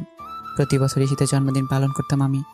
অর্পা মেয়েটা হচ্ছে আমার কলিগ, আমরা একই অফিসে কাজ করি। মেয়েটা বাঙালি। অর্পা এই দেশে আসে ওর আব্বু আম্মুর কারণে। ওদের মধ্যে নাকি মিল নেই, সারাদিন নাকি ঝগড়া করে, তারপর রাগ করে ওদের ছেড়ে এখানে চলে আসে। বাঙালি হয়ে মেয়েটার সাথে বন্ধুত্ব করে নিলাম। এরপর থেকে নাকি মেয়েটা আমাকে ভালোবেসে ফেলে। আমি জানি প্রিয় মানুষটিকে না পেলে কতটা কষ্টে থাকতে হয়। যদি আমার কোনো পিছুটা না থাকতো তাহলে আমি অর্পাকে আপন করে নিতাম। প্রতি বছর ঈশিতার জন্মদিন পালন করার সময় অর্পা আমার কাছ থেকে আমার আর ঈশিতার গল্পটা শুনতে চাইতো। তাই আমি আমার জীবনের সব ঘটনাকে বললাম। আমার কথা শুনে অর্পা একদম কান্না করে দিল। এরপর আমি রুমে এসে অনেক কান্না করলাম। ঈশিতার সাথে দেখা হবে কিনা জানি না। এরপর দরজার ওপাশ থেকে অর্পা আমাকে ডাকতে লাগলো, এই জনি, দরজা খোলো। কি হয়েছে তোমার? ছাদ থেকে এইভাবে চলে আসলে কেন? তাড়াতাড়ি দরজা খোলো বলছি। তোমার জন্য নিজে হাতে রান্না করে এনেছি, তুমি খাবে না? দরজা খোলো বলছি। আমি খাবো না অর্পা, আমার খিদে নেই, তুমি এখন যাও। ওই তোকে বলছি না দরজা খুলতে। তাড়াতাড়ি দরজা খুলে দে, না হয় তোর মাথা ফাটাবো। আমি ভয়ে তাড়াতাড়ি দরজাটা খুলে দিলাম। কি মেয়ে রে বাবা, আমাকে সামান্য জিনিসের জন্য ঝাড়ি দেয়। ওই তোমার সমস্যা কি? খাবে না কেন? তোমার জন্য এত কষ্ট করে রান্না করলাম, এখন তুমি কি চাও আমি এইগুলা ফেলে দিই? না, তার আর দরকার হবে না, তুমি খাবার দাও, আমি খেয়ে নিচ্ছি। জনি, একটা কথা বলি, রাখবা প্লিজ? আরে বলো, সমস্যা নেই, আমি তোমার কথা রাখবো। আর বেস্ট ফ্রেন্ডের কথা কি ফেলা যায়? আমি তোমাকে খাইয়ে দিই প্লিজ, শুধু আজকের জন্য। আর কখনো তো সুযোগ হবে না, শুধু একবার প্লিজ।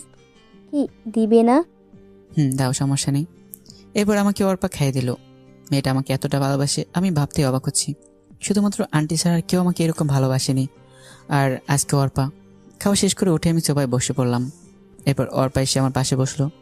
জনি, একটা জিনিস চাইব, দিবা? বলো কি চাও?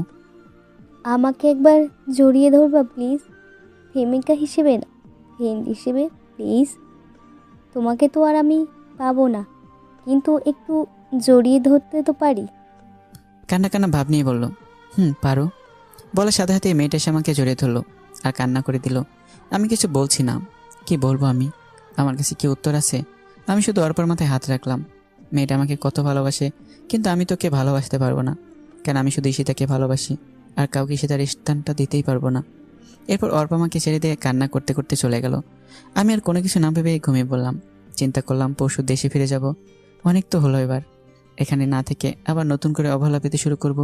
তবুও মনের ভিতর কোনো শূন্যতা অনুভব হবে না। এরপর সকালবেলা ঘুম থেকে উঠে ফ্রেশ হয়ে নিলাম, নাস্তা করে রেডি হয়ে অফিসে চলে আসলাম। সারাদিন অফিসে কাজ করে বাসায় চলে আসলাম।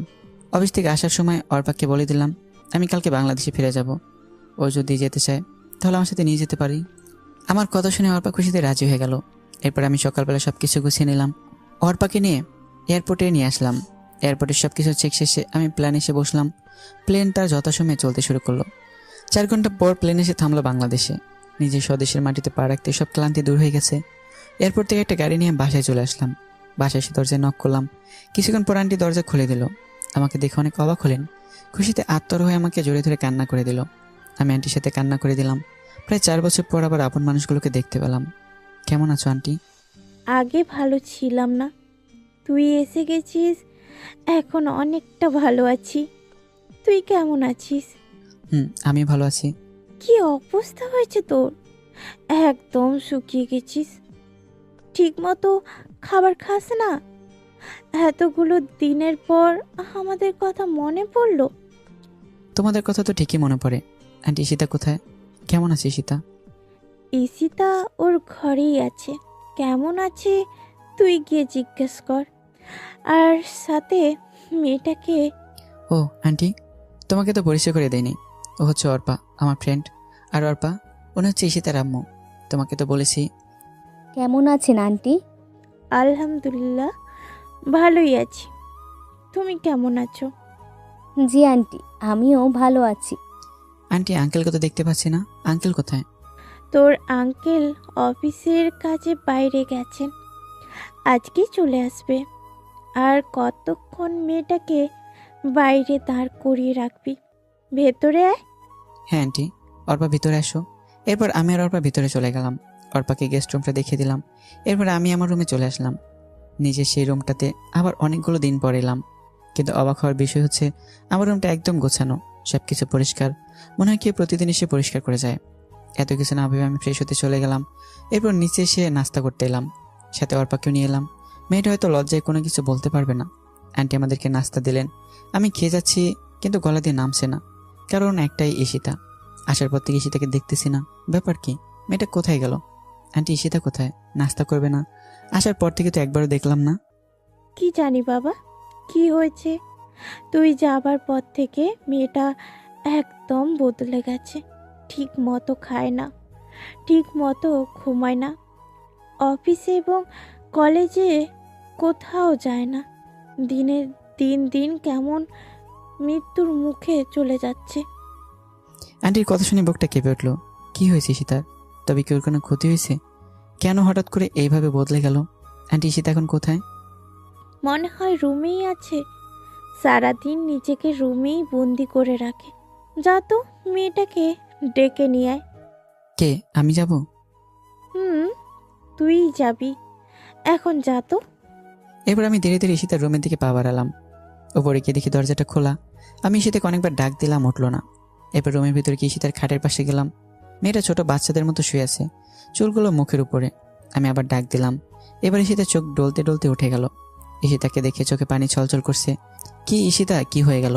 শুকে একদম কাঠ হয়ে গেছে, চোখে নিচে কালো দাগ পড়ে গেছে, আগের থেকে অনেক কালো হয়ে গেছে। আমাকে এভাবে দেখতে পাবে ঈশিতা কল্পনা করেনি। ঈশিতার চোখে অশ্রুতে ভরে গেছে। আজকে অবহেলার প্রতিদানে এই সকল কিছু হয়েছে। ঈশিতা খাট থেকে নেমে আমার একদম কাছে চলে আসলো, আমাকে জড়িয়ে ধরতে চাইলো, কিন্তু আমি সরে গেলাম। আমার থেকে এরকম কিছু ঈশিতা আশাই করেনি। আমি ঈশিতার পাশে থাকতে চেয়েছিলাম, কিন্তু ঈশিতা আমার সাথে অনেক খারাপ ব্যবহার করেছে, আমাকে প্রতিনিয়ত অবহেলা করে গেছে। এখন এইসব কিছু ঈশিতাকে তেলে তেলে ভুগতে হবে। প্রিয় মানুষটির অবহেলা করলে তা কত কষ্টের ঈশিতাকেও বুঝতে হবে। এখন থেকে আমি অবহেলা করব, আর ঈশিতা সব কিছু সহ্য করবে। আপনার ক্যান্টিন নিচে খেতে রাখছি, তাড়াতাড়ি আসেন। জনি, দাঁড়াও, তোমাকে। আমি না শুনেই চলে আসলাম, আর ঈশিতা ওইখানেই হাঁটু গেড়ে বসে পড়লো। হয়তো বুঝতে পারছে তার কর্মের ফল ভুগছে। কান্না করতে লাগলো। আমি নিচে এসে নাস্তা করতে লাগলাম। এরপর ঈশিতাও এলো। আমি কিছু না বলে চুপচাপ নাস্তা খেয়ে যাচ্ছি, কিন্তু ঈশিতা নাস্তা না করে আমার দিকে তাকিয়ে আছে। ঈশিতাকে কষ্ট দেওয়ার জন্য আমি পুরোটা না খেয়ে চলে আসলাম। আমার এরকম আচরণে ঈশিতা কষ্ট পেল, পাক না, তাতে আমার কি? আমাকে তো কম কষ্ট দেয়নি ঈশিতা। এরপর আমি আমার রুমে চলে এলাম। ঈশিতাকে এইভাবে অবহেলা করতে গিয়ে আমি নিজে অনেক কষ্ট পেলাম, কিন্তু তবুও যে ঈশিতাকে বুঝতে হবে প্রিয় মানুষটির অবহেলা কতটা যন্ত্রণাদায়ক। কিন্তু হঠাৎ করে ঈশিতা এভাবে বদলে গেল কেন? কিছু একটা তো কারণ আছে, জানতে হবে আমাকে সেই কারণ। রাতে সেরকম ঘুম হয়নি, তাই একটু ঘুমিয়ে নিলাম। ঘুম ভাঙলো দুপুর 12টা 30 মিনিটে। আমার বুকের উপর ভারী কিছু অনুভব করছি। ঘুম থেকে উঠে থেকে ঈশিতা আমাকে জড়িয়ে ধরে ঘুমিয়ে আছে। মেয়েটার কি নিষ্পাপ মুখখানি। আগের কথাগুলো মনে পড়ে গেল। আমি ঘুমের মধ্যে ঈশিতাকে এক ঝটকা দিয়ে বুকের উপর থেকে ফেলে দিলাম। সাথে সাথে ঈশিতার ঘুম ভেঙে গেল। আপনি এখানে কি করেন? কেন আসলেন এই রুমে? আবার আমার বুকে মাথা রেখে আমাকে জড়িয়ে ধরে ঘুমিয়েছিলেন। আমার স্বামীকে আমি জড়িয়ে ধরে ঘুমাতে পারি, আমার অধিকার আছে।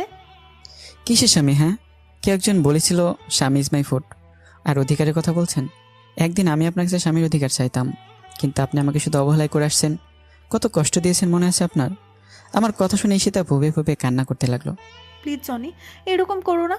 আমি তোমাকে ভীষণ ভালোবাসি, নিজের থেকেও বেশি।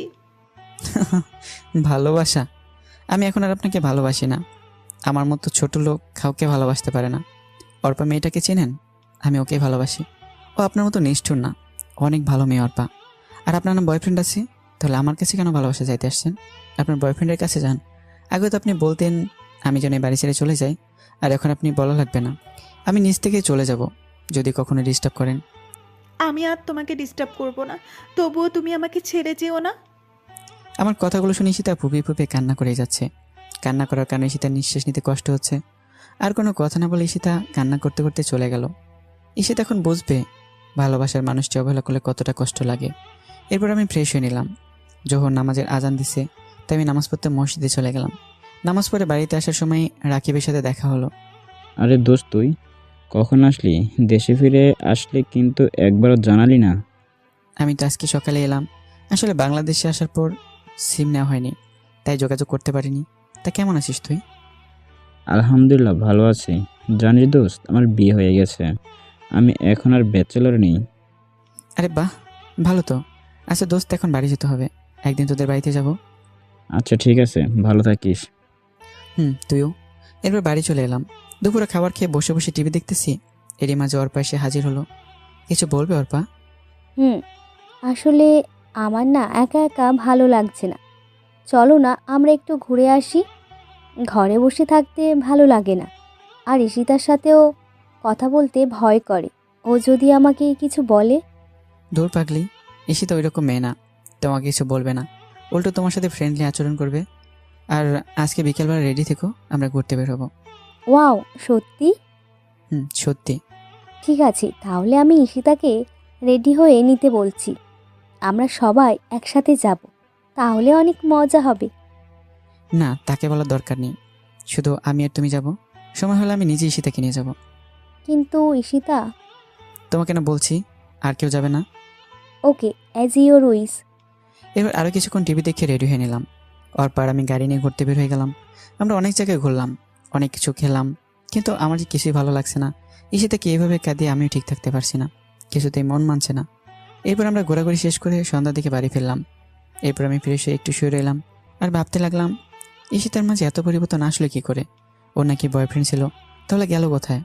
কেন এখানে ঈশিতা আমার জীবনে আসতে চাইছে? অবহেলা করার পর কেন আপন করতে চাইছে?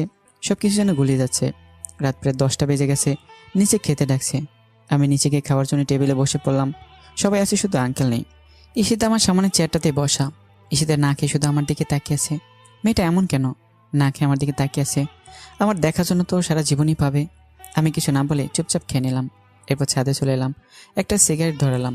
ধীরে ধীরে পুরো সিগারেটটা শেষ করে দিলাম। এইভাবে এক প্যাকেট সিগারেট খেয়ে ফেললাম। আপন মানুষগুলো যখন পর হয়, তখন এই জিনিসটাই সবচেয়ে আপন হয়ে যায়। এরপর ঘরে এসে শুয়ে পড়লাম। ভোরবেলা ঘুম থেকে উঠে ফ্রেশ হয়ে নামাজ পড়তে চলে গেলাম। নামাজ শেষে বাড়িতে চলে এলাম। অনেকদিন সূর্যোদয়টা দেখা হয় না, তাই ছাদে এলাম। পুরো আকাশে হালকা আলো চিকচিক করছে। বয়ে যাচ্ছে মৃদু বাতাস, আর রয়েছে চারদিকে পাখিদের কিচিরমিচির আওয়াজ। সব মিলে একটা মনোমুগ্ধকর পরিবেশ। ভালোই উপভোগ করছি। হঠাৎ পেছনে কারো উপস্থিতি টের পেলাম। পিছনে তাকে দেখে আর কেউ নেয়। ঈশিতা আমার পিছনে দাঁড়িয়েছিল। আমি ওর থেকে মুখ ফিরে নিলাম। আগে নয় সামনের দিকে তাকিয়ে রইলাম। ঈশিতা কিছু বলবে মনে হচ্ছে, কিন্তু কিছু না বলে আবার কি যেন ভেবে চলে গেল। আমি আর কিছু না বলে নিচে চলে এলাম। এরপর আন্টি ডাক দিলে নাস্তা করার জন্য আমি নিচে চলে গেলাম।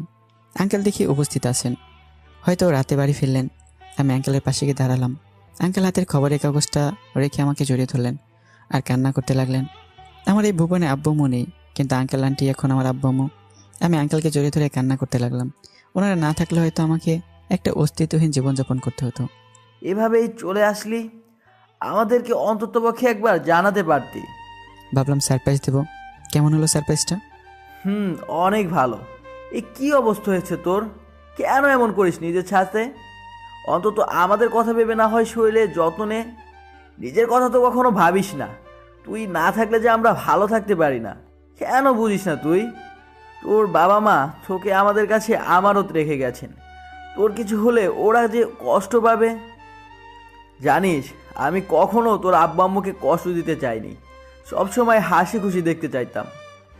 হ্যাঁ আঙ্কেল, এখন থেকে তোমার সব কথা মেনে চলবো। এখন সবাই নাস্তা করতে বসো। আর তোর সাথে যে মেয়েটা এসেছে ওকে নিয়ে আয়, আমরা সবাই একসাথেই নাস্তা করব। আমি গিয়ে অর্পাকে নিয়ে আসলাম। এসে তো আগে থেকে হাজির আছে। অর্পাকে আঙ্কেলের সাথে পরিচয় করে দিলাম। তারপর সবাই মিলে নাস্তা করতে লাগলাম। আঙ্কেল, আমি আজকে থেকে অফিসে যেতে চাই। এত তাড়াতাড়ি কেন? কয়েকটা দিন রেস্ট নে। এমনিতেই অনেক দিন পর এসেছিস, সবার সাথে একটু সময় কাটা। না আঙ্কেল, বাড়িতে বসে থাকতে ভালো লাগে না। আচ্ছা বাবা, তুই যা ভালো বুঝিস কর। Thank you uncle. রুমে এসে অফিসে যাওয়ার জন্য রেডি হচ্ছি। ওই সময় অর্পা আমার রুমে হাজির। কিছু বলবে নাকি? আসলে আমার না একা একা বাড়িতে ভালো লাগে না, যদি তোমার সাথে নিয়ে যেতে। আচ্ছা, সমস্যা নেই, তুমি কি তৈরি হয়ে নাও, আমরা খুব তাড়াতাড়ি বের হবো। ঠিক আছে। অর্পা চলে গেল আর আমি আবার তৈরি হতে ব্যস্ত আছি। এরপর তৈরি হয়ে গাড়িতে অর্পার জন্য অপেক্ষা করতেছি। এরপর অর্পা আসলো, আমি গাড়ি চালাতে শুরু করলাম। এরপর আমরা চলে এলাম অফিসে। আমি গিয়ে বসের কেবিনে বসলাম। অর্পাকে আমার সাথে নিয়ে আসলাম। এরপর আমি পিয়নকে দিয়ে রাকিবকে আমার কেবিনে ডেকে নিয়ে আসলাম। কিরে, আসবো নাকি? দোস্ত আয়, আর তোর অনুমতি লাগবে না, যখন ইচ্ছে আসতে পারবি। তা বুঝলাম, কিন্তু বাকিরা কি ভাববে বল? বসকে তুই করে ডাকলে কেমন দেখায় না? আরে কে কি বললো আমার কিছু যায় আসে না। যে জায়গায় আমার কোনো সমস্যা নাই, তাহলে তোর কি সমস্যা? আর আমি তোকে বস হিসেবে বলছি, তুই এখন থেকে আমাকে তুই করে বলবি। আচ্ছা ঠিক আছে, তা কিছু বলবি নাকি?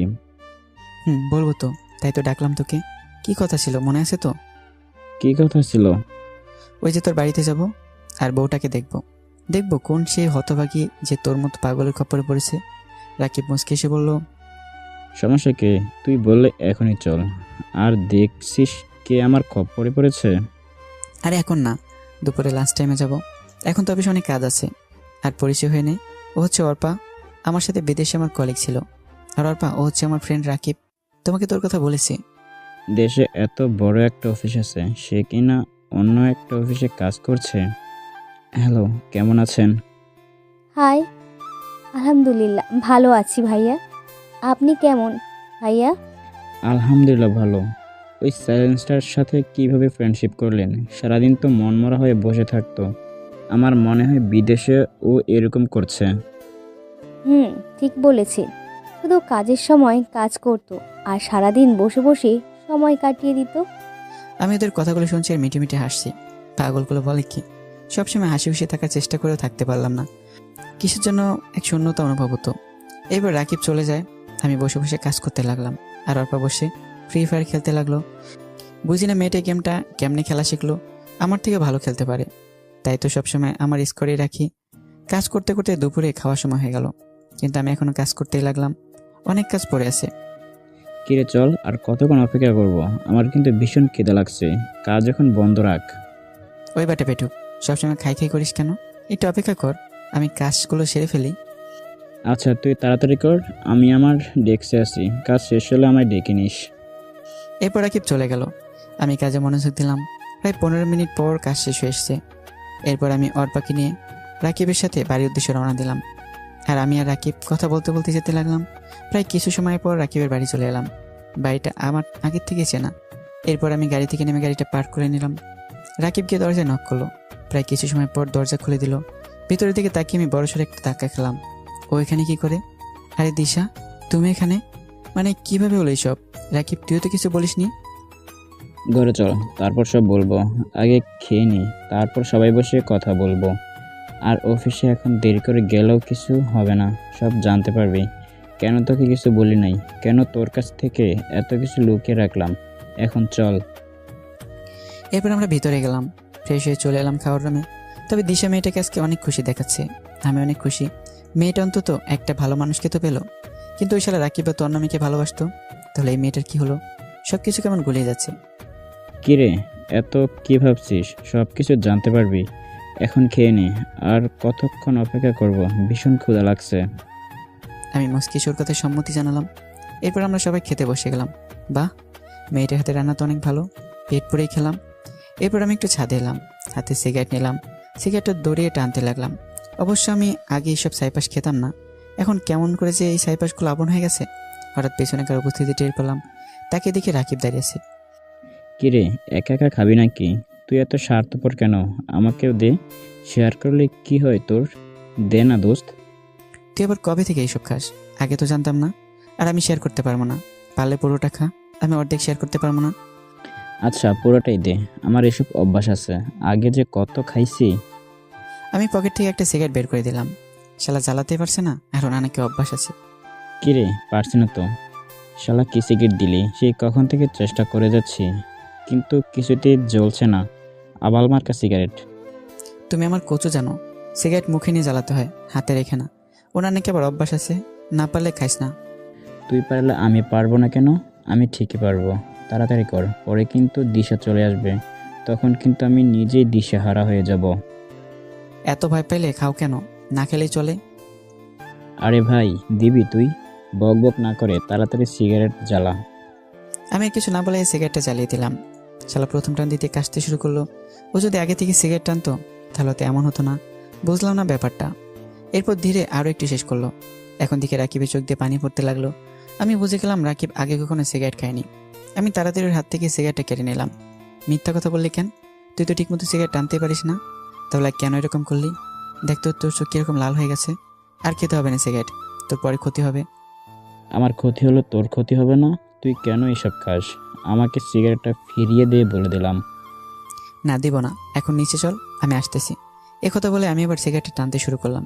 রাকিব এসে আমাকে জড়িয়ে ধরে কান্না করে দিল। বুঝলাম না ছেলেটার কাহিনী।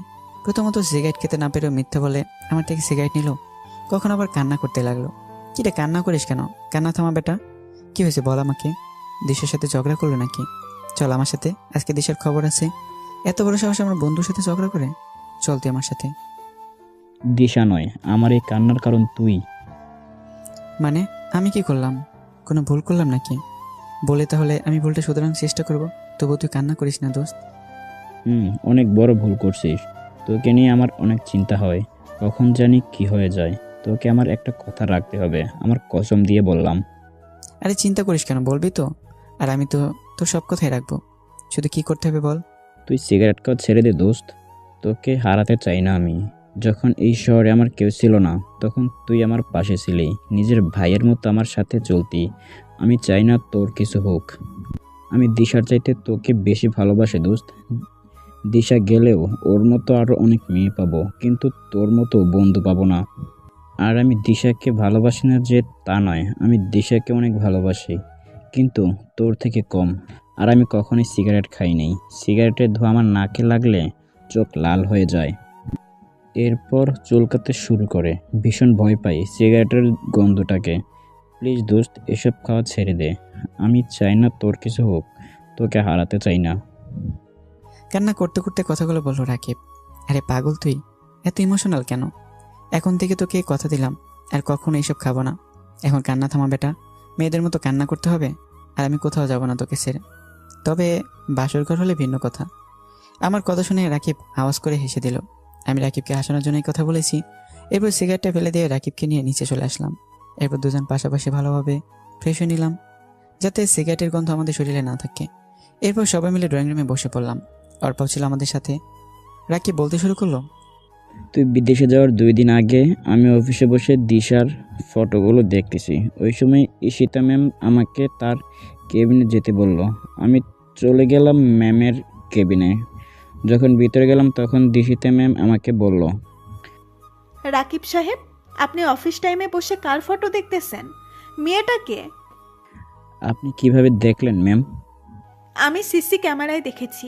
ভয় নেই, বলেন মেয়েটা আপনার কি হয়? আমি কিছু মাইন্ড করব না। আর আপনি দাঁড়িয়ে না থেকে বসেন আর এই টিস্যু নেন। এই এসির মধ্যেও ঘামাচ্ছেন কেন? বললাম তো ভয় পেতে হবে না, ফ্রেন্ড হিসাবে বলুন। আসলে আমি ওই মেয়েটাকে অনেক ভীষণ ভালোবাসি, কিন্তু কখনো বলে উঠতে পারিনি, আর কখনো বলতে পারবো কিনা জানি না। তখন ঈশিতা ম্যাম আমার হাত থেকে মোবাইলটা নিয়ে দিশার ফটোগুলো দেখতে লাগলো। এরপর ঈশিতা ম্যাম বলল, আমি যা ভেবেছিলাম তাই হলো। এই মেয়েটার নাম হলো দিশা, আমার বেস্ট ফ্রেন্ড, অনেক ভালো একটা মেয়ে। কিন্তু আপনি ওর ফটো কোথায় পেলেন আর কিভাবে চিনেন? আমি ফেসবুক থেকে ওর ফটোগুলো পেলাম, আর আপনার কাছে এখন ওর নামটা জানতে পারলাম। আমি ওর নামটাও জানতাম। ওর ফেসবুক আইডির নাম ছিল নীল প্রজাপতি, আর ওকে সবসময় আমার বাড়ির সামনে দিয়ে কলেজে যেতে দেখতাম, কিন্তু ভয়ে কখনো কথা বলে উঠতে পারি নাই। আপনার বেস্ট ফ্রেন্ডকে মনে হয় আর আমার পাওয়া হবে না। কেন পাওয়া হবে না? আপনি কি ওকে বিয়ে করতে চান? নির্ভয়ে বলুন, সব কিছু আমি দেখছি। তা তো অবশ্যই চাই, কিন্তু আপনার ফ্রেন্ডকে রাজি হবে? দূর থেকে ভালোবেসে গেলেই কি হয়? আরে আপনি চিন্তা করছেন কেন? মনে করুন এখন থেকে আপনার এই বোন আপনার বিয়ের দায়িত্ব নিল। কি দিবেন না আপনার বোনকে আপনার বিয়ের দায়িত্ব? ঈশিতার কথা শুনে আমি অনেক অবাক হলাম। আমি ভাবতে থাকলাম, এই মেয়েটা এরকম কেন? আমার সাথে কি সুন্দর আচরণ করছে, কিন্তু তোর সাথে খারাপ আচরণ করে কেন? মেয়েটাকে দেখতে তো খারাপ মনে হয় না। তারপর কি হলো? এরপর আমি ঈশিতা ম্যামকে দায়িত্ব দিয়ে দিলাম, আর উনি বলেছে দিশার সাথে নাকি আমার কথা বলিয়ে দিবে। এরপর আমি ওখান থেকে চলে আসলাম। বাকিটা দিশার থেকে শুনিনি। দিশা, বাকিটুকু বলো প্লিজ। আমার সত্যিটা যেন খুবই দরকার। আমি এসব কিছুর মূল কারণ জানতে চাই। বলছি। তুমি বিদেশ যাওয়ার 2 দিন আগে ঈশিতা আমাদের বাড়িতে আসে। আমি কলেজে যাওয়ার জন্য প্রস্তুত হচ্ছি, ওই সময় ঈশিতা আমার কাছে আসলো। কি রে ঈশিতা, কখন আসলি? এখানে আয়, বস। এসেছি, তোর জন্য একটা খবর আছে। আজকে আর কলেজে যেতে হবে না। আরও এমন একটা খবর দেব তুই ভাবতেও পারবি না। তোর জন্য 2টা নিউজ আছে। কি নিউজ শুনি? তাও আবার একটা না, 2টা নিউজ আছে? কিন্তু কলেজে তো যেতে হবে, গুরুত্বপূর্ণ কাজ আছে। আরে ছাড় তো কাজ। আজকে না গেলে কিচ্ছু হবে না। এখন বলতেছি সব শোন। তোকে একটা ছেলে ভালোবাসে। ছেলেটা ভীষণ হ্যান্ডসাম, আমার অফিসেই কাজ করে। আর বড় কথা হচ্ছে ও জনের বেস্ট ফ্রেন্ড। অনেক ভালো ছেলে। আমি যতটুকু জানি আর এই পৃথিবীতে কেউ নেই। তোকে ভীষণ সুখে রাখবে। রাজি হয়ে যা দোস্ত। আমি বিয়ের সব কিছু ব্যবস্থা করছি, শুধু শুধু রাজি হলেই হবে। আর রাজি না হয়েও পারবি না। ছেলে কিন্তু অনেক সুন্দর আর ভালো। সবই বুঝলাম, কিন্তু আমাকে দেখলো কিভাবে? আর ছেলেটার নাম কি? তুই নাকি প্রতিদিন কলেজে যাওয়ার সময় ওর বাড়ির সামনে দিয়েই যাইতি। তখন থেকে তোকে ভালোবেসে ফেলছে। আর ফেসবুক থেকে তোর অনেকগুলো ফটো নিয়েছে। আর ছেলেটার নাম রাকিব। কিন্তু কিভাবে সম্ভব? কেন সম্ভব নয়? ও তোর জন্য একদম পারফেক্ট। আর বললাম না তোকে দারুণ একটা খবর দিব, তা হলো আমিও জনিকে ভালোবাসি। ওমা, তাই নাকি? তা কবে থেকে ভালোবাসিস? তাহলে এত এইভাবে অবহেলা করলি কেন? কেন এত অপমান করলি? জানিস, ছেলেটা ভীষণ ভালো। আমি ওকে একদিন ভালোবাসার কথা বললাম, কিন্তু জনি আমাকে তখন গ্রহণ করে নেয়। আর একমাত্র কারণ, সে তোকে নিজের জীবনের চাইতেও বেশি ভালোবাসতো। আর এখনও বাসে। শুধু তুই বুঝিস না জনির ভালোবাসা। এত অবহেলা অপমান করার পরেও কেন জনি তোর কাছে পড়ে আছে জানিস? শুধু তোকে ভালোবাসে বলে। কিন্তু তার প্রতিদানে ছেলেটাকে কি দিলি? শুধু অবহেলা আর অপমান ছাড়া। তাই এখনও সময় আছে, জনির কাছে ক্ষমা চেয়ে নে, আর একসাথে নতুন জীবন শুরু কর। ক্ষমা তো চাইবো, কিন্তু এখন না। ওর জন্মদিনে ওকে সারপ্রাইজটা দিব। জনের জন্মদিনে আমার ভালোবাসা হবে ওর প্রথম উপহার। সব কিছু ভুলে কাছে টেনে নেব, আর কখনো কষ্ট দিব না। শুধু দিনটার অপেক্ষায় আছি। তাই ভালো। কিন্তু হঠাৎ করে এত পরিবর্তন আসলো কোথায় থেকে? কি হয়েছে একটু বলবি প্লিজ? যে তুই কিনা জনির নাম সন্ধির আগে আগুন হয়ে যেতি, আজ সেই তুই কিভাবে এত বদলে গেলি? নিশ্চয়ই কোনো কারণ আছে। কারণটা কি বলবি প্লিজ? সময় হলে ঠিকই সব জানতে পারবি। এখন রেডি হয়ে নে, আজকে আমার সাথে তোকে যেতে হবে। রাকিব তোর জন্য অপেক্ষা করছে। এরপর আমার সাথে রাকিবের পরিচয় করিয়ে দেয় ঈশিতা। জানো জনি, তোমার থেকে দূরে যেতে চাইনি। যখন শুনলাম ঈশিতাও তোমাকে ভালোবাসে, তখন তোমার থেকে দূরে চলে যাওয়ার চেষ্টা করতে লাগলাম। আমি তোমাদের ভালোবাসার মাঝে কাটা হতে চাইনি, তাই তো তোমাকে কিছু না বলে চলে গেলাম অনেক দূরে। রাকিব তোমার বেস্ট ফ্রেন্ড, তাই তো ওকে বিয়ে করতে রাজি হয়ে গেলাম। তোমার থেকে বউয়ের অধিকার কখনো পাওয়া হবে না তা আমি জানি, তাই ভাবলাম তোমার বেস্ট ফ্রেন্ডের বউ হয়েই নয়তো থাকি। সবই বুঝলাম, অন্তত তুই তো আমাকে জানাতে পারতি রাকিব। আমি যদি জানতাম তাহলে সত্যি সব কিছু জানাতাম। আমি তো জানতাম না যে তুই দিশাকে চিনিস, আর তোদের এরকম একটা সম্পর্ক ছিল তাও জানতাম না। আর বড় কথা, তুই তো ঈশিতাকে কিছু না বলেই চলে গেলি বিদেশে। একবারও জানানোর দরকার মনে করলি না? কিন্তু আমি একটা বিষয় বুঝতে পারছি না, ঈশিতার এত পরিবর্তন হলো কেন? এর পিছনে কোনো কাহিনী আছে? আচ্ছা দোস্ত, তাহলে এখন উঠি, অনেক সময় হয়ে গেছে। ঠিক আছে। আমি কালকে অফিসে যেতে পারবো না। দিশার সাথে একটু সময় কাটাতে চাই। প্লিজ দোস্ত, শুধু কালকের জন্য ছুটি চাই। শুধু কালকে না, তোকে 1 সপ্তাহ ছুটি দিলাম, যতবারই সময় কাটা, তবে ছুটি শেষে চলে আসিস। দিশার খেয়াল রাখিস, কখনো কষ্ট দিস না। আর দিশা, আমার বন্ধুটা কিন্তু সাদাসিধে আর ইমোশনাল, তাই কখনো কেউ অবহেলা বা ইগনোর করো না। হুম। আর তুমি আমাকে ক্ষমা করে দিও জনি। জানি আমার এই অপরাধের ক্ষমা নেই। ইসে থেকে আর কষ্ট না দিয়ে কাছে টেনে নাও। অনেক কষ্টে আছে মেয়েটা। তুমি তো জানো, প্রিয় মানুষটির দেওয়া অবহেলা মৃত্যুর সময়। যদি বেশি ইগনোর করো ইশিতাকে, তাহলে জীবনের তরে হারিয়ে ফেলতে পারো। আরে ক্ষমার কি আছে? আমি তো চাইতাম তোমার জীবনে এমন কেউ আসুক যে সবসময় তোমাকে ভালোবাসবে, সুখে রাখবে। আর দেখো, পেয়েও গেলে বিশ্বস্ত মানুষটাকে, আর রাকিবও পেয়ে গেল তার ভালোবাসার মানুষটিকে। হুম। আর আমাদের বাড়ির আবার আসবে কিন্তু। পরের বার যেন ইশিতাকে সাথেই দেখি। দেখবো। তাহলে এখন আমি আসি। এরপর অর্পাকে নিয়ে চলে এলাম বাড়িতে। তবে আজকে আমি ভীষণ খুশি। ঈশিতা আমাকে আরও 4 বছর আগে থেকে ভালোবাসতো, কিন্তু এত তাড়াতাড়ি ঈশিতাকে কাছে টেনে নিলে হবে না। ওকে ভালোভাবে বুঝতে হবে আপনজনের অবহেলা সহ্য করা কতটা যন্ত্রণাদায়ক। এরপর আমি ফোন করে বলে দিলাম অফিস যেন আজকে 4টায় ছুটি দেয়। ভালো লাগছে না তাই রুমে বসে আছি। হঠাৎ করতে কিছু ঈশিতা আমার রুমে এসে হাজির। আপনি এখানে কেন? চলে যান আমার রুম থেকে। আপনাকে দেখলাম না শরীর জ্বালা করে, অসহ্য লাগে আপনাকে। কি চান এখানে? এইভাবে কথা বলছো কেন? আমি তো তোমার বউ। মাফ করে দাও না প্লিজ আমাকে। কখনো তোমাকে কষ্ট দিব না। ভীষণ ভালোবাসি তোমায়। তোমাকে ছাড়া আমার একটা দিনও ভাবা কষ্টকর। তোমাকে যে হৃদয়ে গোপনে কুঠিরিতে বেঁধে ফেলেছি। যদি দূরে যেতে চাও তাহলে আমার পরিচয় ছিঁড়ে যেতে হবে। তখন হয়তো আমি একটা জীবন্ত লাশ হয়ে যাব। মাফ করবো? তারপর আপনাকে? অসম্ভব। কখনো আমি আপনাকে ক্ষমা করব না। আর কি বলেন, ভালোবাসেন আমাকে? ভীষণ হাসি পাচ্ছে আপনার কথা শুনে। হঠাৎ কোত্থেকে এত ভালোবাসার উৎপত্তি ঘটলো? আমি একদিন একজনকে ভীষণ ভালোবাসতাম, তাকেও যত্ন সহকারে রেখেছিলাম হৃদয়ের গোপন কুঠুরিতে। কিন্তু কি পেলাম তার কাছ থেকে? দিন শেষে অবহেলা আর অপমান হলো আমার পথ চলার সাথী। আর আমি এখন জীবন্ত লাশ হয়ে জীবনযাপন করতেছি। তাই কাউকে আর জীবনের সাথে মেশাতে পারবো না। ভালোবাসা সবার জীবন একবারই আসে, আমারও ছিল, কিন্তু তা আজকে লাশ হয়ে গেছে। প্লিজ আমাকে ক্ষমা করে দাও। আমি আসলে বুঝতে পারি নাই। ভীষণ ভালোবাসি তোমাকে। আমি আমার ভুল বুঝতে পেরেছি।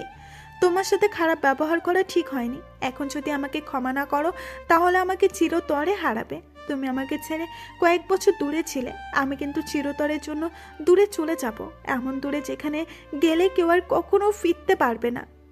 ফুপিয়ে ফুপিয়ে কান্না করতে করতে বলল সেটা। আমার হাতটা ছাড়ুন। যখন খারাপ ব্যবহার করেছেন তখন বোঝার কথা ছিল, এখন না। আরে কোথায় যাবেন? চিরতরের জন্য দূরে? তো চলে যান, কে আটকে রেখেছে? আমার হাত ছাড়ুন। না, আমি তোমার হাত ছাড়বো না। আগে বলো ভালোবাসি। আপনাকে বলছি হাত ছাড়তে। হাত ছাড়ুন, না আমি কিছু একটা করে ফেলবো। যত কিছুই হোক আমি তোমার হাত ছাড়বো না। ছাড়বেন না তো? বললাম তো ছাড়বো না। আমি জোর করে হাতটা ছাড়িয়ে ঠাস করে ঈশিতার গালে 2টা থাপ্পড় মারলাম। ঈশিতা হয়তো আমার থেকে এরকম কিছু আশাই করেনি। ওই, তোর সমস্যা কি? আমি তোর মতো মেয়েকে ভালোবাসি না, আমি অর্পাকে ভালোবাসি। আর আগে তুই আমাকে এই বাড়ি ছেড়ে চলে যেতে বলতি না? আর এখন তুই যদি চাস আমি এই বাড়িতে থাকি, তবুও থাকবো না। এখন দূর হয়ে যা আমার সামনে থেকে। আমার সামনে আসার চেষ্টা করবি না, তখন কিন্তু আরও খারাপ হবে তোর সাথে। যত সব নষ্ট মেয়ে কোথাকার। আমার কথা শুনে মেয়েটা আর এখানে দাঁড়াতে পারলো না, কান্না করতে করতে চলে গেল। এখন আমার নিজেরই কান্না আসতে লাগলো। মেয়েটাকে এইভাবে মারা ঠিক হয়নি, তারপর অনেকটা জোরেই লেগেছে। ও তো ঠোঁট কেটে রক্ত বেরোতে লাগলো মেয়েটার। কথাগুলো ভাবতে কান্না চলে এলো। আমি কান্না করতে লাগলাম। সরি সীতা, তোমাকে এভাবে কষ্ট দিতে চাইনি, কিন্তু আমারও যে কিছু করার নেই। ভালোবাসা মায়াজালে বন্ধে আমি নিজেকে নিজেই বলতে লাগলাম। তবে মেয়েটা শেষ কথাটায় আমাকে বেশি ভাবাচ্ছে। ওকে চিরতরের জন্য হারাতে হবে। তবে কি মেয়েটাও নিজের কোনো ক্ষতি করবে না তো? না, এই মেয়েটাকে চোখে চোখে রাখতে হবে, কোনো ক্ষতি হতে দেওয়া যাবে না। আর কোনো কিছু না ভেবে একটু ঘুমানোর চেষ্টা করলাম। ঘুম কিছুতে আসছে না, কি জানি মেয়েটা কি করতেছে। আমি শোয়া থেকে উঠে ধীরে ধীরে ঈশিতার রুমের দিকে এগোতে লাগলাম। দরজার কাছে এসে ভিতরে তাকে দেখে মেয়েটা শুয়ে আছে। একটু কাছে গিয়ে মোবাইলের ফ্ল্যাশ লাইট চালিয়ে দেখি মেয়েটার চোখ দুটো ফুলে আছে। ওকে দেখে বুকের ভিতরটায় ঝড় শুরু হয়ে গেল। মনে হয় অনেক কান্না করছে। মোবাইলে লাইটের আলো চোখে পড়তে ঈশিতার ঘুম ভেঙে গেল। আমাকে দেখে এক প্রকার জড়িয়ে ধরলো। আমি কিছুক্ষণ সময় চুপ করে রইলাম। এরপর বললাম, আমাকে ছাড়েন। এভাবে জড়িয়ে ধরেছেন কেন? জড়িয়ে ধরে রেখে ঈশিতা বলতে লাগলো, না, ছাড়বো না। ছেড়ে দিলেই আমাকে ছেড়ে অনেক দূরে চলে যাবে। আমি তা কখনো হতে দিব না। ভীষণ ভালোবাসি তোমায়। যদি কখনো দূরে যাও তাহলে আমি সত্যিই মারা যাব। জানো, আজকে তোমার থাপ্পড় দেওয়াতে কষ্ট পাই নাই, কষ্ট পাইছি তোমার কথাগুলোতে। প্লিজ আমাকে মাফ করে দাও।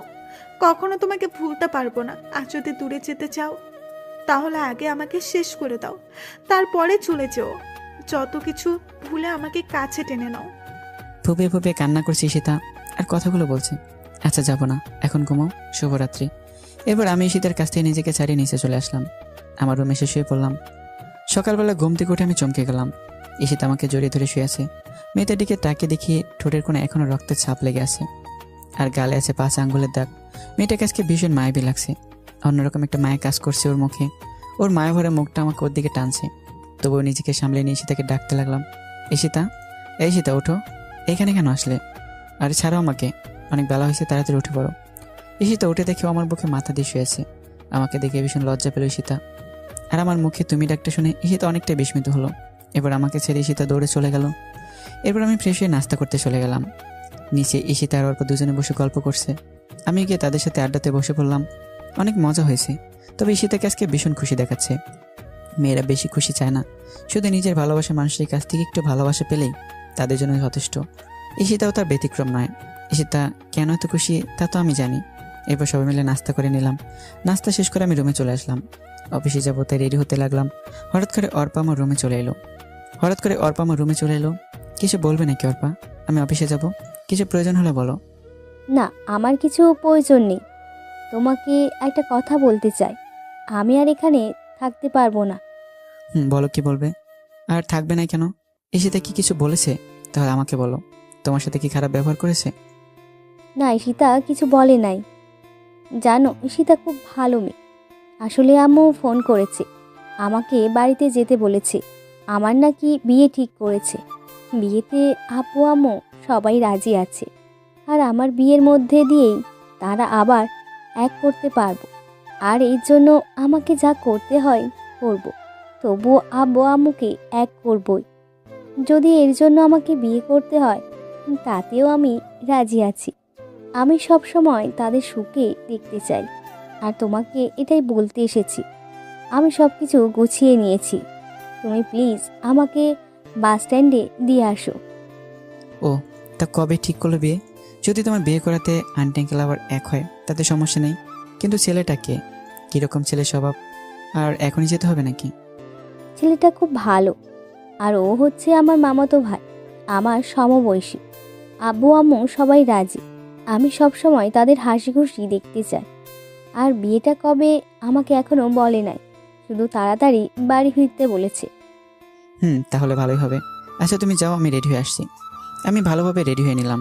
এরপর নিচে এসে বসে রইলাম। অর্পা এখনো আসেনি। নিচে ঈশিতাও বসে আছে। আমি ঈশিতাকে শুনে শুনে বলতে লাগলাম, আন্টি, আমি আজকে অর্পার সাথে চলে যাচ্ছি। আবার কখনো এই বাড়িতে আসা হবে জানি না। তবে ভালো থাকবেন সবাই। আর কি একজন আছে এই বাড়িতে, তাকে বলে দিন আমি আর ফিরবো না। আমাকে দেখলে তো আবার তার সহ্য হয় না। ওইখানে অর্পাকে বিয়ে করে নেব, আমাদের বাচ্চা হলে তবেই ফিরবো। কথাগুলো ঈশিতাকে শুনে শুনেই বললাম, যাতে ঈশিতা রাগ করে। আসলে আমার এরকম কোনো চিন্তা ভাবনা ছিল না। ভাবলাম ঈশিতাকে আগে অফিসে চলে যাব। এরপর অফিস থেকে আসার সময় তার রাগ ভাঙানোর জন্য যা করতে হয় তাই করব।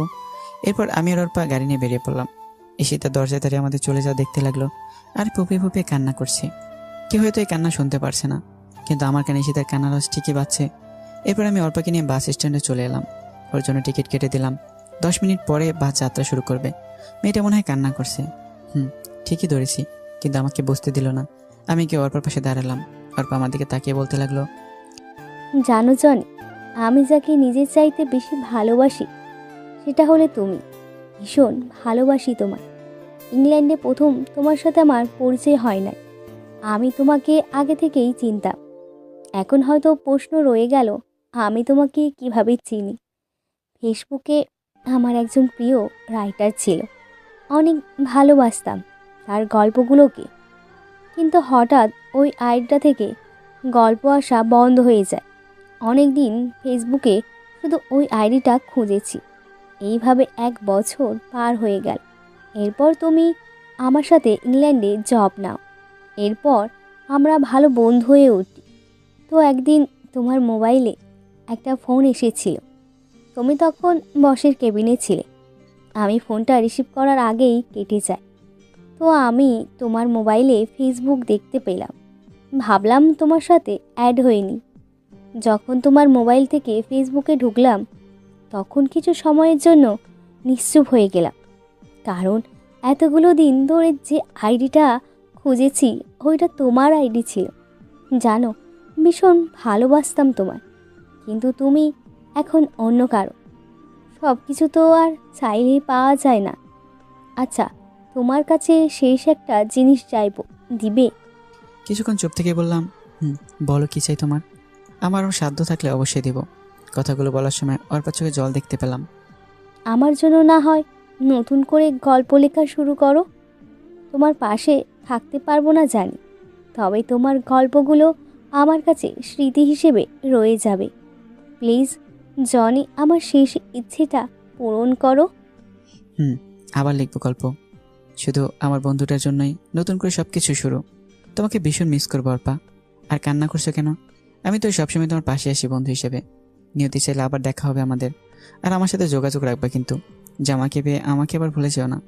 অর্পা চোখের পানিগুলো মুছে দিতে দিতেই বললাম। আমার কথাগুলো শুনে আবেগের বসে আমাকে জড়িয়ে ধরলো অর্পা, আর কান্নার গতি আরও বাড়িয়ে দিল। আর আশেপাশে সবাই আমাদের দেখতে লাগলো। অর্পা কি করছো? সবাই দেখছে তো, এখন ছাড়ো আমাকে। সবাই কি ভাববে?